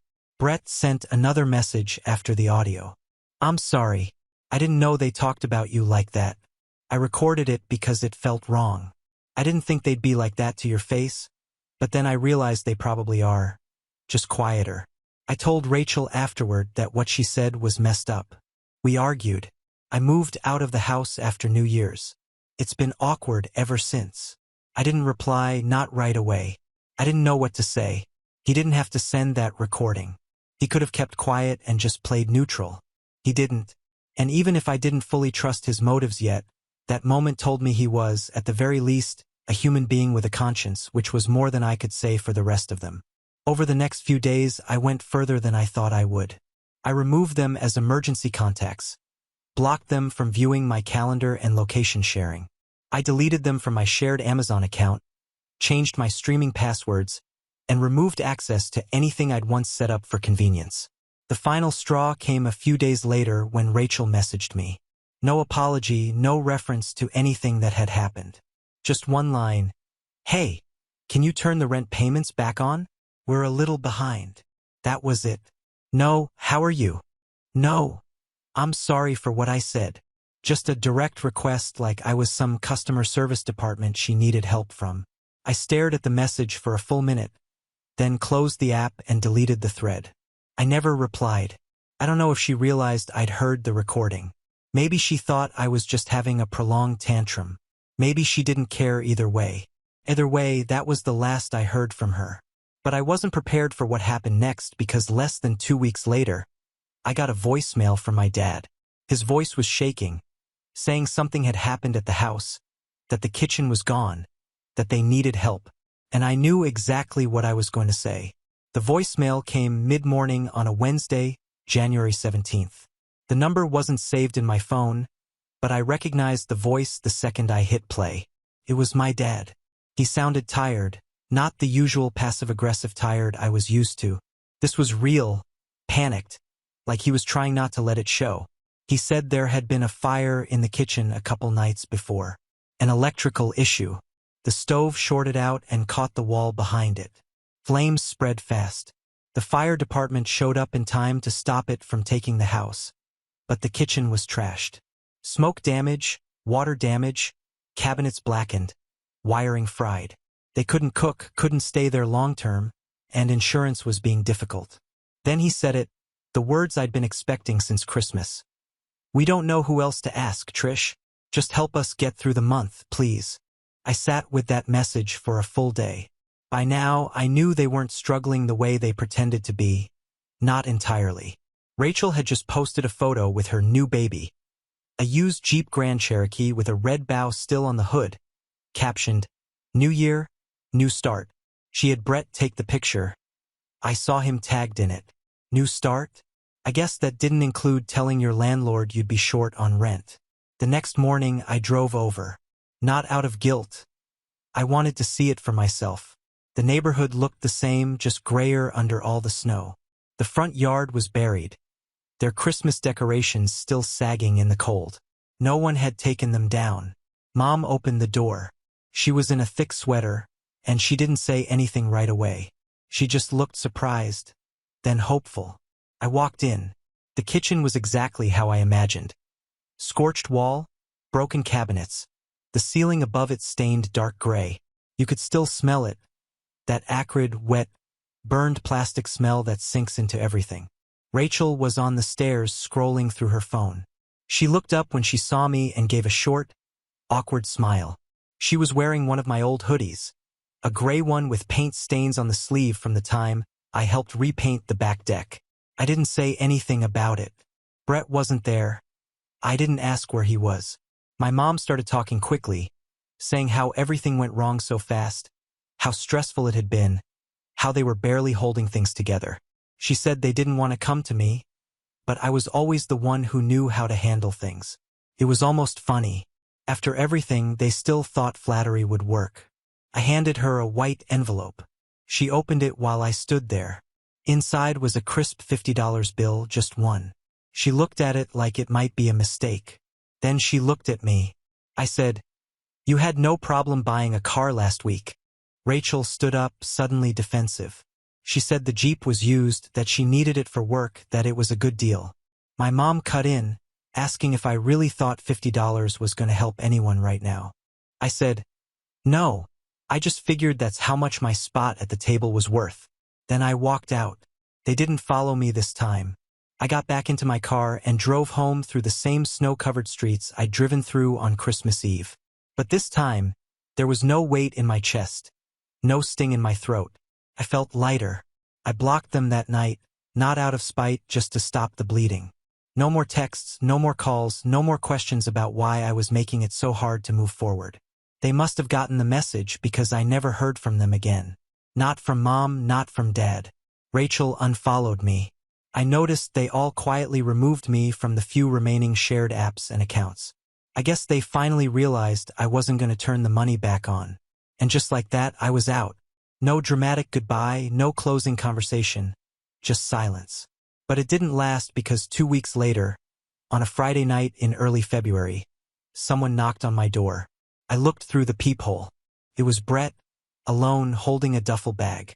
And what he said when I opened the door changed everything again. I almost didn't open the door. It was late, already dark out, and I hadn't been expecting anyone. When I peeked through the peephole and saw Brett standing there alone, coat zipped up to his neck, holding a duffel bag and shifting from foot to foot like someone debating whether to knock again or turn around and leave. I froze. The last time I saw him, he was sitting at the dinner table where my plate used to be. I opened the door without saying anything and just waited. He looked surprised I'd let him in but didn't push it. He stepped inside, careful not to track snow past the mat, and stood just inside the doorway with his bag still slung over one shoulder. His face looked different. Not tired exactly, but worn down in a way that comes from too much pretending. He kept glancing around the room like he wasn't sure if he was really allowed to be here. "I'm not staying," he said quickly. "I mean, not unless I just needed to talk to someone who wasn't losing their mind." I didn't say anything. He took a breath like he'd been holding it the entire walk over. "I moved out this morning," he said. "Your parents' house. I don't know how you lived in that space and came out the way you did." He sat down slowly on the armrest of the couch, keeping his bag clutched to his side like it was some kind of anchor. "Since New Year's, it's been non-stop fighting, blaming, pretending nothing's wrong, then flipping out when someone mentions what is wrong. Rachel doesn't even look me in the eye anymore. She just complains about the kitchen, about money, about you. I don't think a single day went by without someone saying your name like it was a problem to be solved." He paused, looked at me, but I still hadn't spoken. I just watched him unravel. "They're toxic, Trish. All of them. I stayed because I thought maybe I could help clean up the mess, or at least not make it worse. I was wrong. I was just another moving part in a machine that runs on guilt and silence." I still hadn't said a word when he reached into his coat pocket and pulled out a thick envelope. He handed it to me without a word. Inside were folded receipts, statements, documents, and something colder than all of it. My name. Not hers. Mine. Rachel had opened a credit card under my name. The charges started small: boutiques, fast food, and occasional Ubers. Then it ramped up. Luxury spa packages, online orders, hotel stays. The kicker was a boutique furniture store in the city. $987 in one go. That was just 2 weeks after she told me she couldn't make her rent. I flipped through the papers slowly, trying to stay calm, but my hands were shaking. The dates went back to July. It wasn't a spur-of-the-moment thing. She'd been doing this for months, quietly, comfortably, assuming I'd never notice, or worse, that I wouldn't do anything if I did. Brett kept talking, his voice lower now. "She told me you'd never find out, that it was temporary, that you'd understand. And when I said it was fraud, she said it wasn't because you'd never press charges." He looked up. "She said she knew you, that you'd never risk blowing everything up over a few thousand." I didn't even hear the rest of what he said. My mind was somewhere else. Back in August, when she came by with takeout and called it a surprise visit. She asked how work was going, offered to water my plants while I was traveling for a conference, and said she missed how close we used to be. She probably opened the account that week. Brett stood up again but didn't reach for his bag. "I didn't know where else to go. I thought if you knew, maybe you could protect yourself. I didn't want to be a part of it anymore." I finally spoke. "She stole my name." He nodded slowly. "And she's still using it." I didn't say whether he could stay or not. I just walked to the kitchen and grabbed an extra blanket, tossed it on the couch, then went to my room. I didn't sleep that night. I laid in the dark holding the envelope, rereading every receipt until the sun came up. The betrayal didn't even hurt the most. It was how easy it had been for her. Like I was never her sister, just a resource with a bank account and a name she could use like a spare key. That morning, I did what I knew I had to do. I printed everything. Every charge, every receipt, every line of evidence. And then I made 2 phone calls, one to the credit card company and one to a lawyer, because I'd let a lot slide in the name of keeping the peace. But this wasn't peace. This was war, and Rachel had just started it on paper. The credit card company handled it faster than I expected. I submitted the evidence, every receipt Brett had given me, every email notification Rachel must have forgotten to delete, every transaction in my name, and within days the account was frozen and marked for investigation. I thought there'd be more pushback, more paperwork, but apparently, this kind of thing wasn't rare. What was rare, according to the woman on the phone, was the thief being a sibling. She asked if I wanted to press charges. I didn't answer right away. I said I needed a few days, but I already knew the answer. I called a lawyer, a friend of a friend. Calm, professional, didn't flinch when I told her it was my sister. She walked me through every step. Identity theft, financial fraud, restitution. The paperwork was long but simple. Everything I'd been avoiding doing for years, setting boundaries, protecting myself, was suddenly easy when it was in legal form. That weekend, the fallout started. First came the unknown numbers. Texts, calls, emails, some pretending to be neutral, others clearly from Rachel using new numbers to get around my blocks. Her first message said she was sorry, that things had gotten complicated. Then she pivoted, said she planned to pay it all back, that she was just overwhelmed, that the fire changed everything and she needed support more than ever. Support. Not forgiveness, not accountability, just more support, more money. Then she said I was taking this too far, that I was turning my back on family over a misunderstanding. A misunderstanding doesn't cost over $8,000. My mom was next. She left a long voicemail, emotional and all over the place. She started off trying to sound calm, then started raising her voice about halfway through. She said it was wrong of me to involve lawyers, that I was being vindictive and ungrateful, that Rachel had made a mistake but I'd made it worse. Her voice cracked when she said, "We don't call the police on our own family." I listened to that line twice because that was the real truth. It had nothing to do with what Rachel had done. It had everything to do with me stepping out of the role I was given. The fixer, the silent provider, the daughter who keeps giving no matter what. Once I stopped playing that part, I became the problem. So I stopped answering completely. No replies, no explanations. I let my lawyer handle the rest. A week later, Brett messaged me again. He'd moved into a small place across town, just a short-term lease while he figured things out. His message was short, no pressure. He just said, "She told them I made you press charges, that I poisoned you against them." Of course, she did. She needed someone to blame, and the one decent person in that house was the easiest target. I didn't respond right away, but eventually, I told him, "Thank you for the recording, for the honesty, for being the only person who seemed to see me for more than what I could give." We talked a few times after that. Nothing serious, no promises. He gave me space and I appreciated that. It was the first time I felt like I was choosing who got access to me instead of just handing it out like a free sample. In early March, the credit card company sent the final letter. The account was closed, my name cleared, the charges erased. The next steps were up to the district attorney. I didn't follow up. I didn't need to know what happened next. It was over. And for the first time in years, really over. A few days later, my dad left a voicemail. No anger. No excuses. Just his voice. Quieter than I'd ever heard it. "You were right," he said. "We treated you like a safety net. I don't blame you for anything. I just hope someday you'll want to talk again." I saved that message, but I haven't replied. I'm not angry anymore. I'm not even hurt. I'm just done.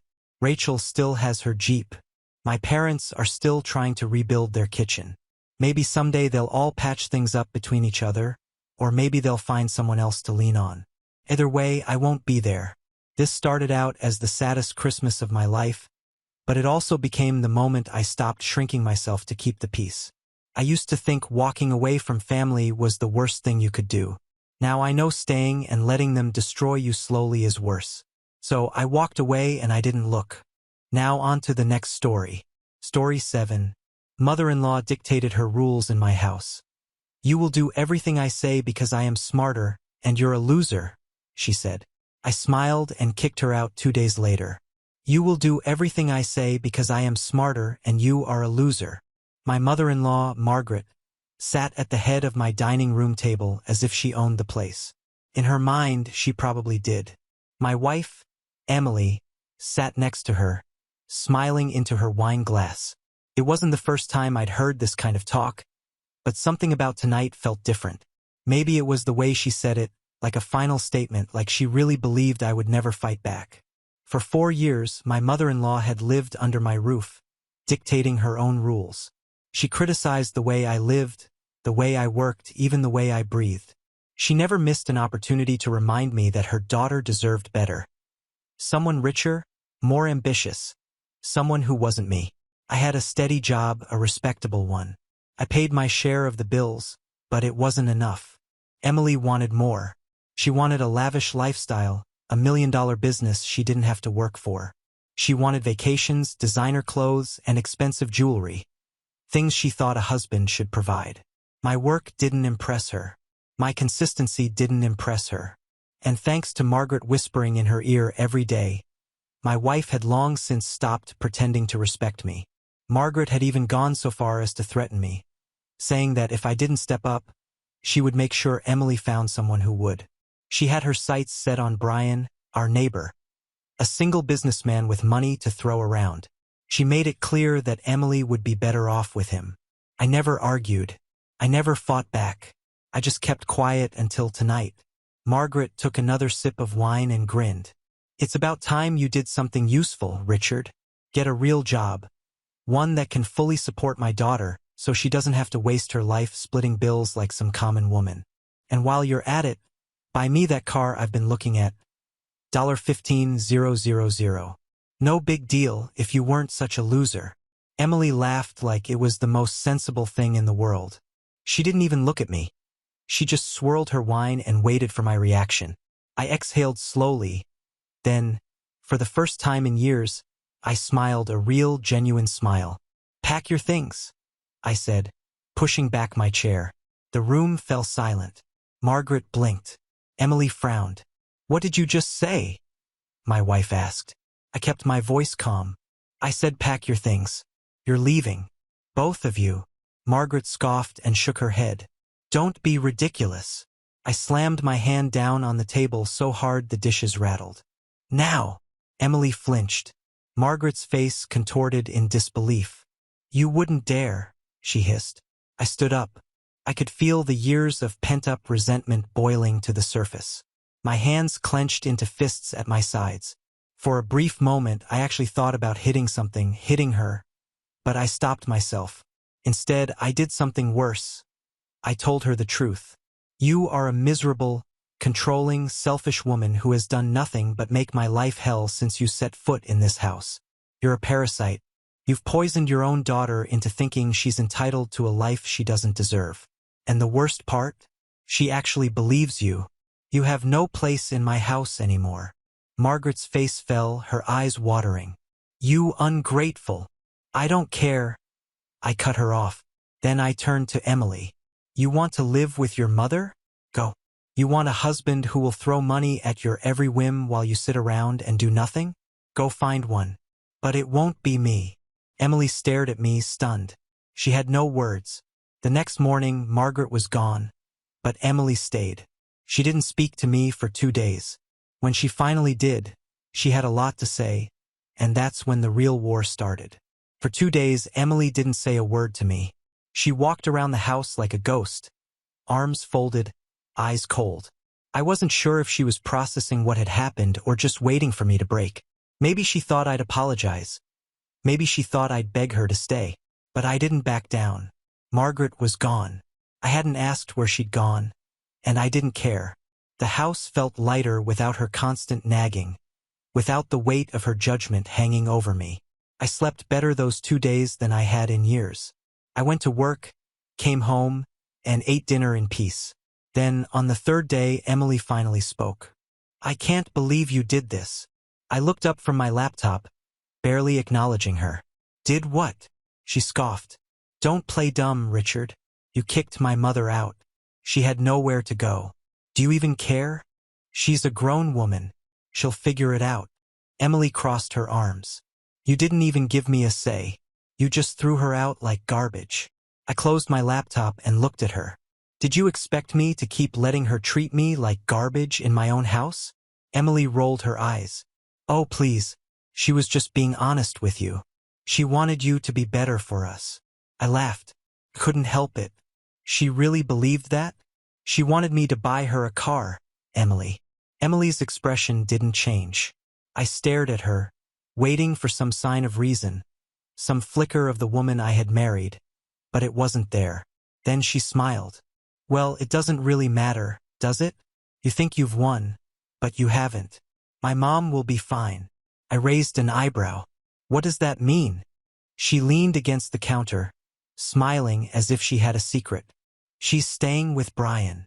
I blinked. Excuse me? She laughed. Oh, come on. Did you really think my mom had nowhere to go? Brian offered her a place the minute you kicked her out. And you know what? He's been nothing but supportive. He's even helped me figure out my next steps. Something inside me tightened. Your next steps? I repeated slowly. She shrugged. I'm just saying, Richard.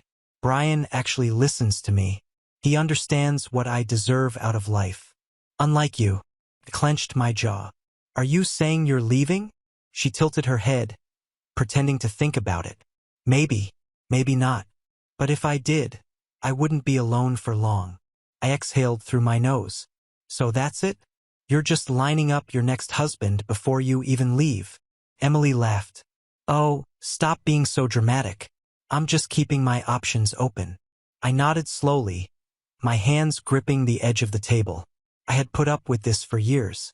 Years of working my ass off while she and her mother belittled me. Years of thinking that maybe, just maybe, things would change. But now I saw the truth. Emily had never loved me. She loved what I could be if I made more money, if I gave her the lifestyle she wanted, if I became someone she could brag about. But I would never be enough for her. I got up, grabbed my keys, and headed for the door. Where are you going? She asked. I didn't even look back. To get divorce papers. Her laughter stopped. You're kidding. I opened the door. You have 2 days to get your things together, Emily. And if you think Brian's such a great guy, you can live with him. For the first time, real panic flashed across her face. Wait, Richard. Let's just... I didn't wait for her to finish. I walked out, slamming the door behind me. The war was over. Or at least I thought it was. But I had no idea what came next. I was sitting in my car outside the lawyer's office, gripping the steering wheel. My heart was pounding, but it wasn't fear. It was adrenaline. For years of being treated like nothing, of being a punching bag for Emily and her mother, were about to end. The divorce papers were in the passenger seat. I had them drawn up in a matter of hours. No waiting, no hesitation. She wanted to keep her options open? Fine. I just closed the one she had with me. When I got home that night, Emily was waiting in the living room, arms folded. Okay, Richard, she said, her voice tight. Let's talk about this. I threw the papers on the coffee table.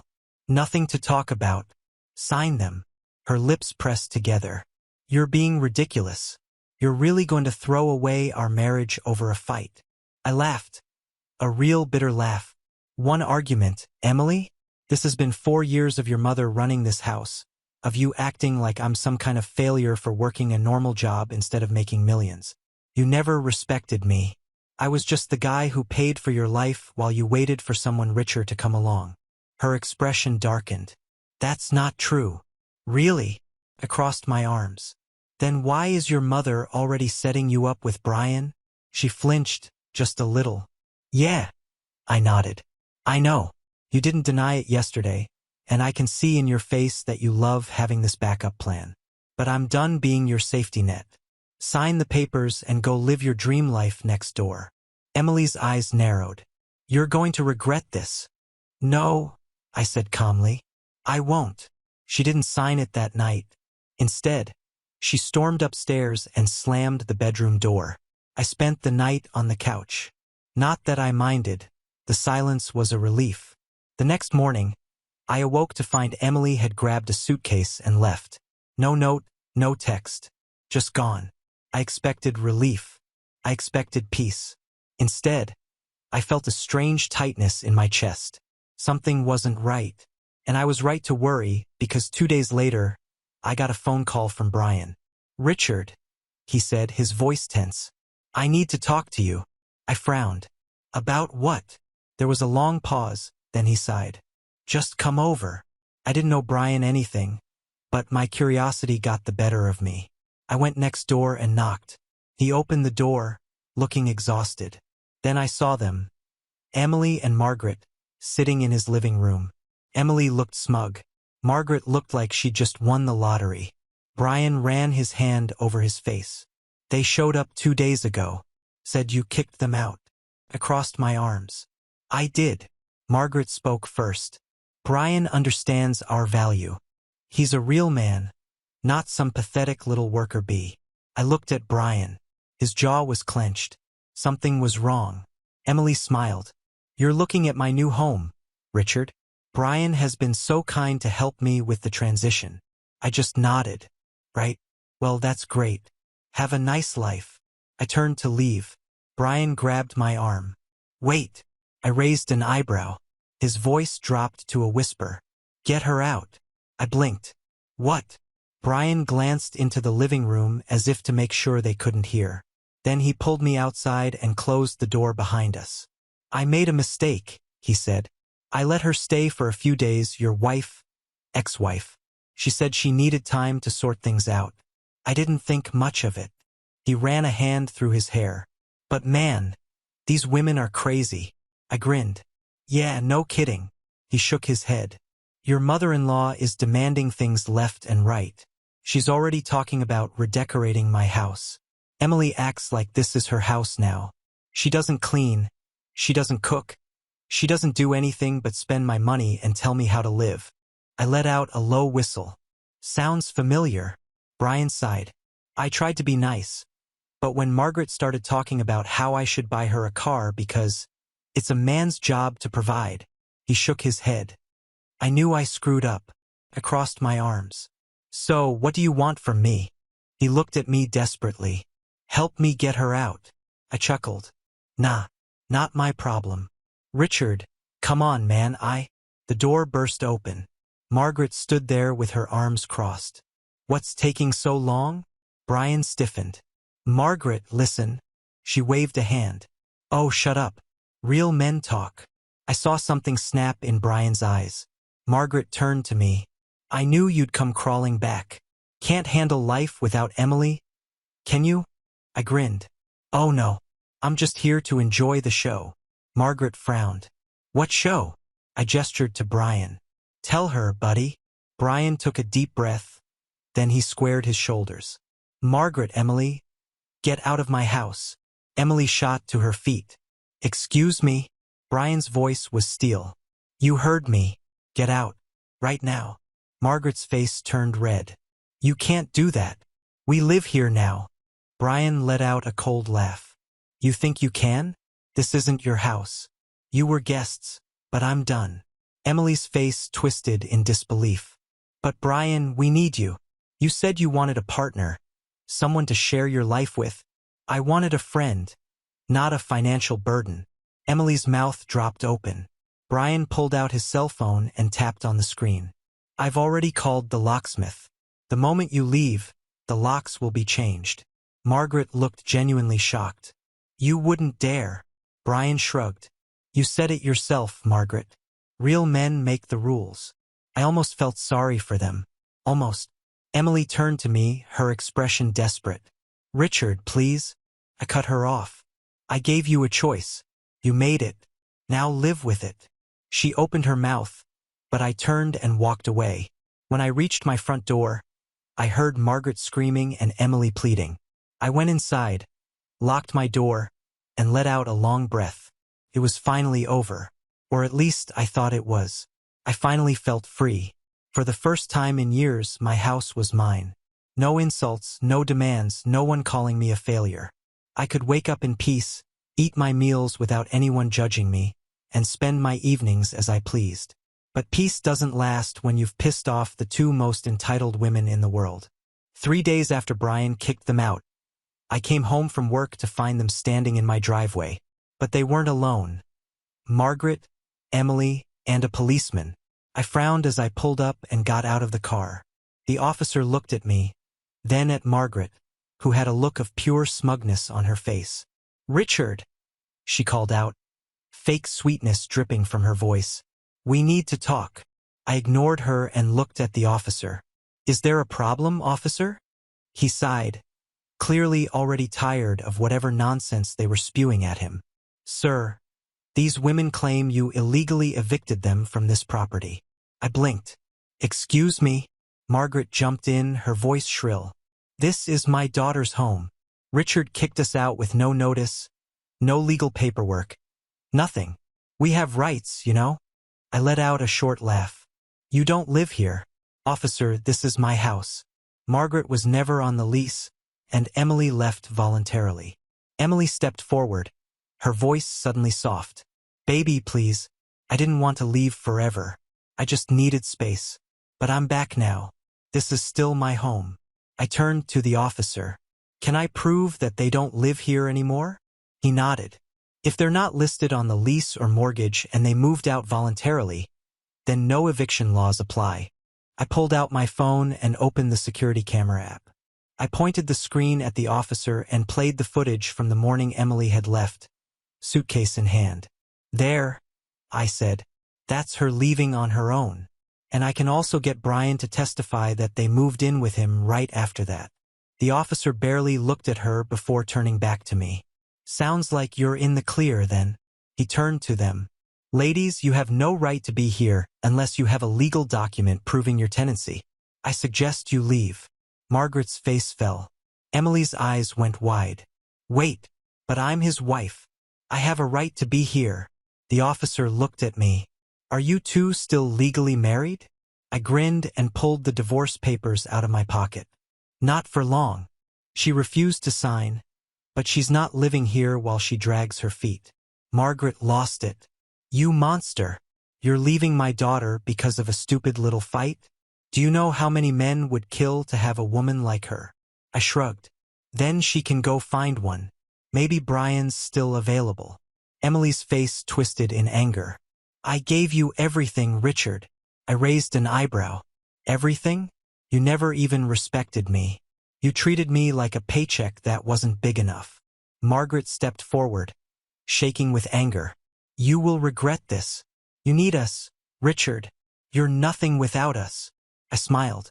"I think I'll take my chances." The officer sighed. "All right, that's enough. If you two don't leave right now, I'm going to have to charge you with trespassing." Margaret and Emily looked at each other and realized they had lost. Margaret huffed. "Fine, but don't come crawling back when you realize what a mistake you've made." Emily turned one last time, her eyes searching my face. "Are you sure about this, Richard?" I met her gaze, and for the first time in years, I felt absolutely certain. "I've never been more sure of anything in my life." She swallowed, then turned and walked away. The officer gave me a nod before following her off my property. I went inside, locked my door, and exhaled. It was finally over, or so I thought, because 2 weeks later, I got a call that made my blood run cold. It was Brian, and this time he wasn't calling to complain. He called because Margaret and Emily had ruined his life. His voice was frantic. "Richard, man, I messed up. I really messed up." I sighed, already knowing the cause. "What did they do now?" "They ruined everything," he groaned. "I let them back in." I know. I should have just cut them off." But Emily came back crying, saying she had nowhere else to go, that you had turned into some cold-hearted monster. I felt bad, man. And Margaret?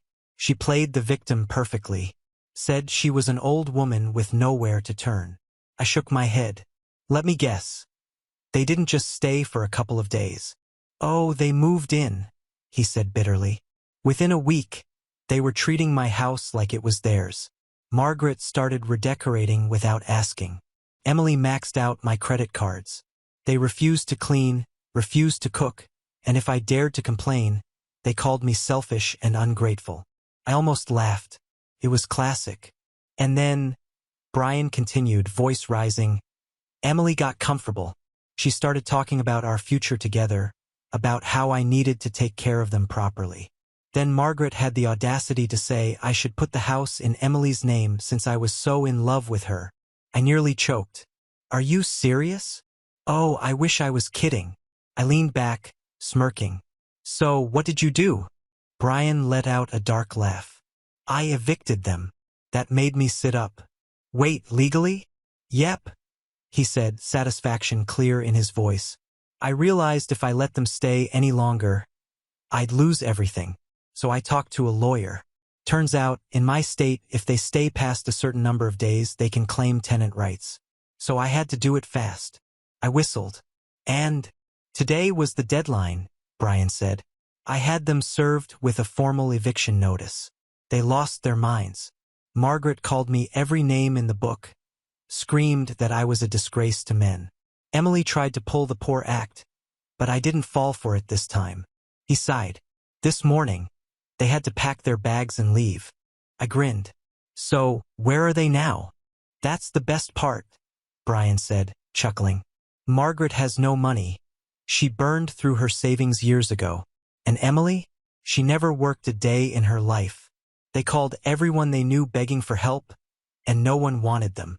Brian said their friends were gone, their family sick of them. The only person who agreed to take them in was some cousin 3 states over. I laughed. I really laughed. So they're gone? Gone. Gone, Brian confirmed. And good riddance.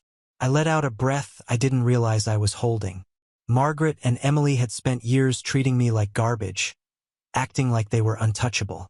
Now they were broke, homeless, and completely alone. Brian chuckled. I got to admit, man, I don't know how you lasted 4 years. I smirked. I don't either. But I do know one thing. What's that? I leaned back in my chair, savoring the moment. They'll never be my problem again. We have reached the end. If you enjoyed this video, please be sure to like and subscribe to the channel for more videos like this, and give us your thoughts about the stories in the comments section. Thank you and see you in the next video.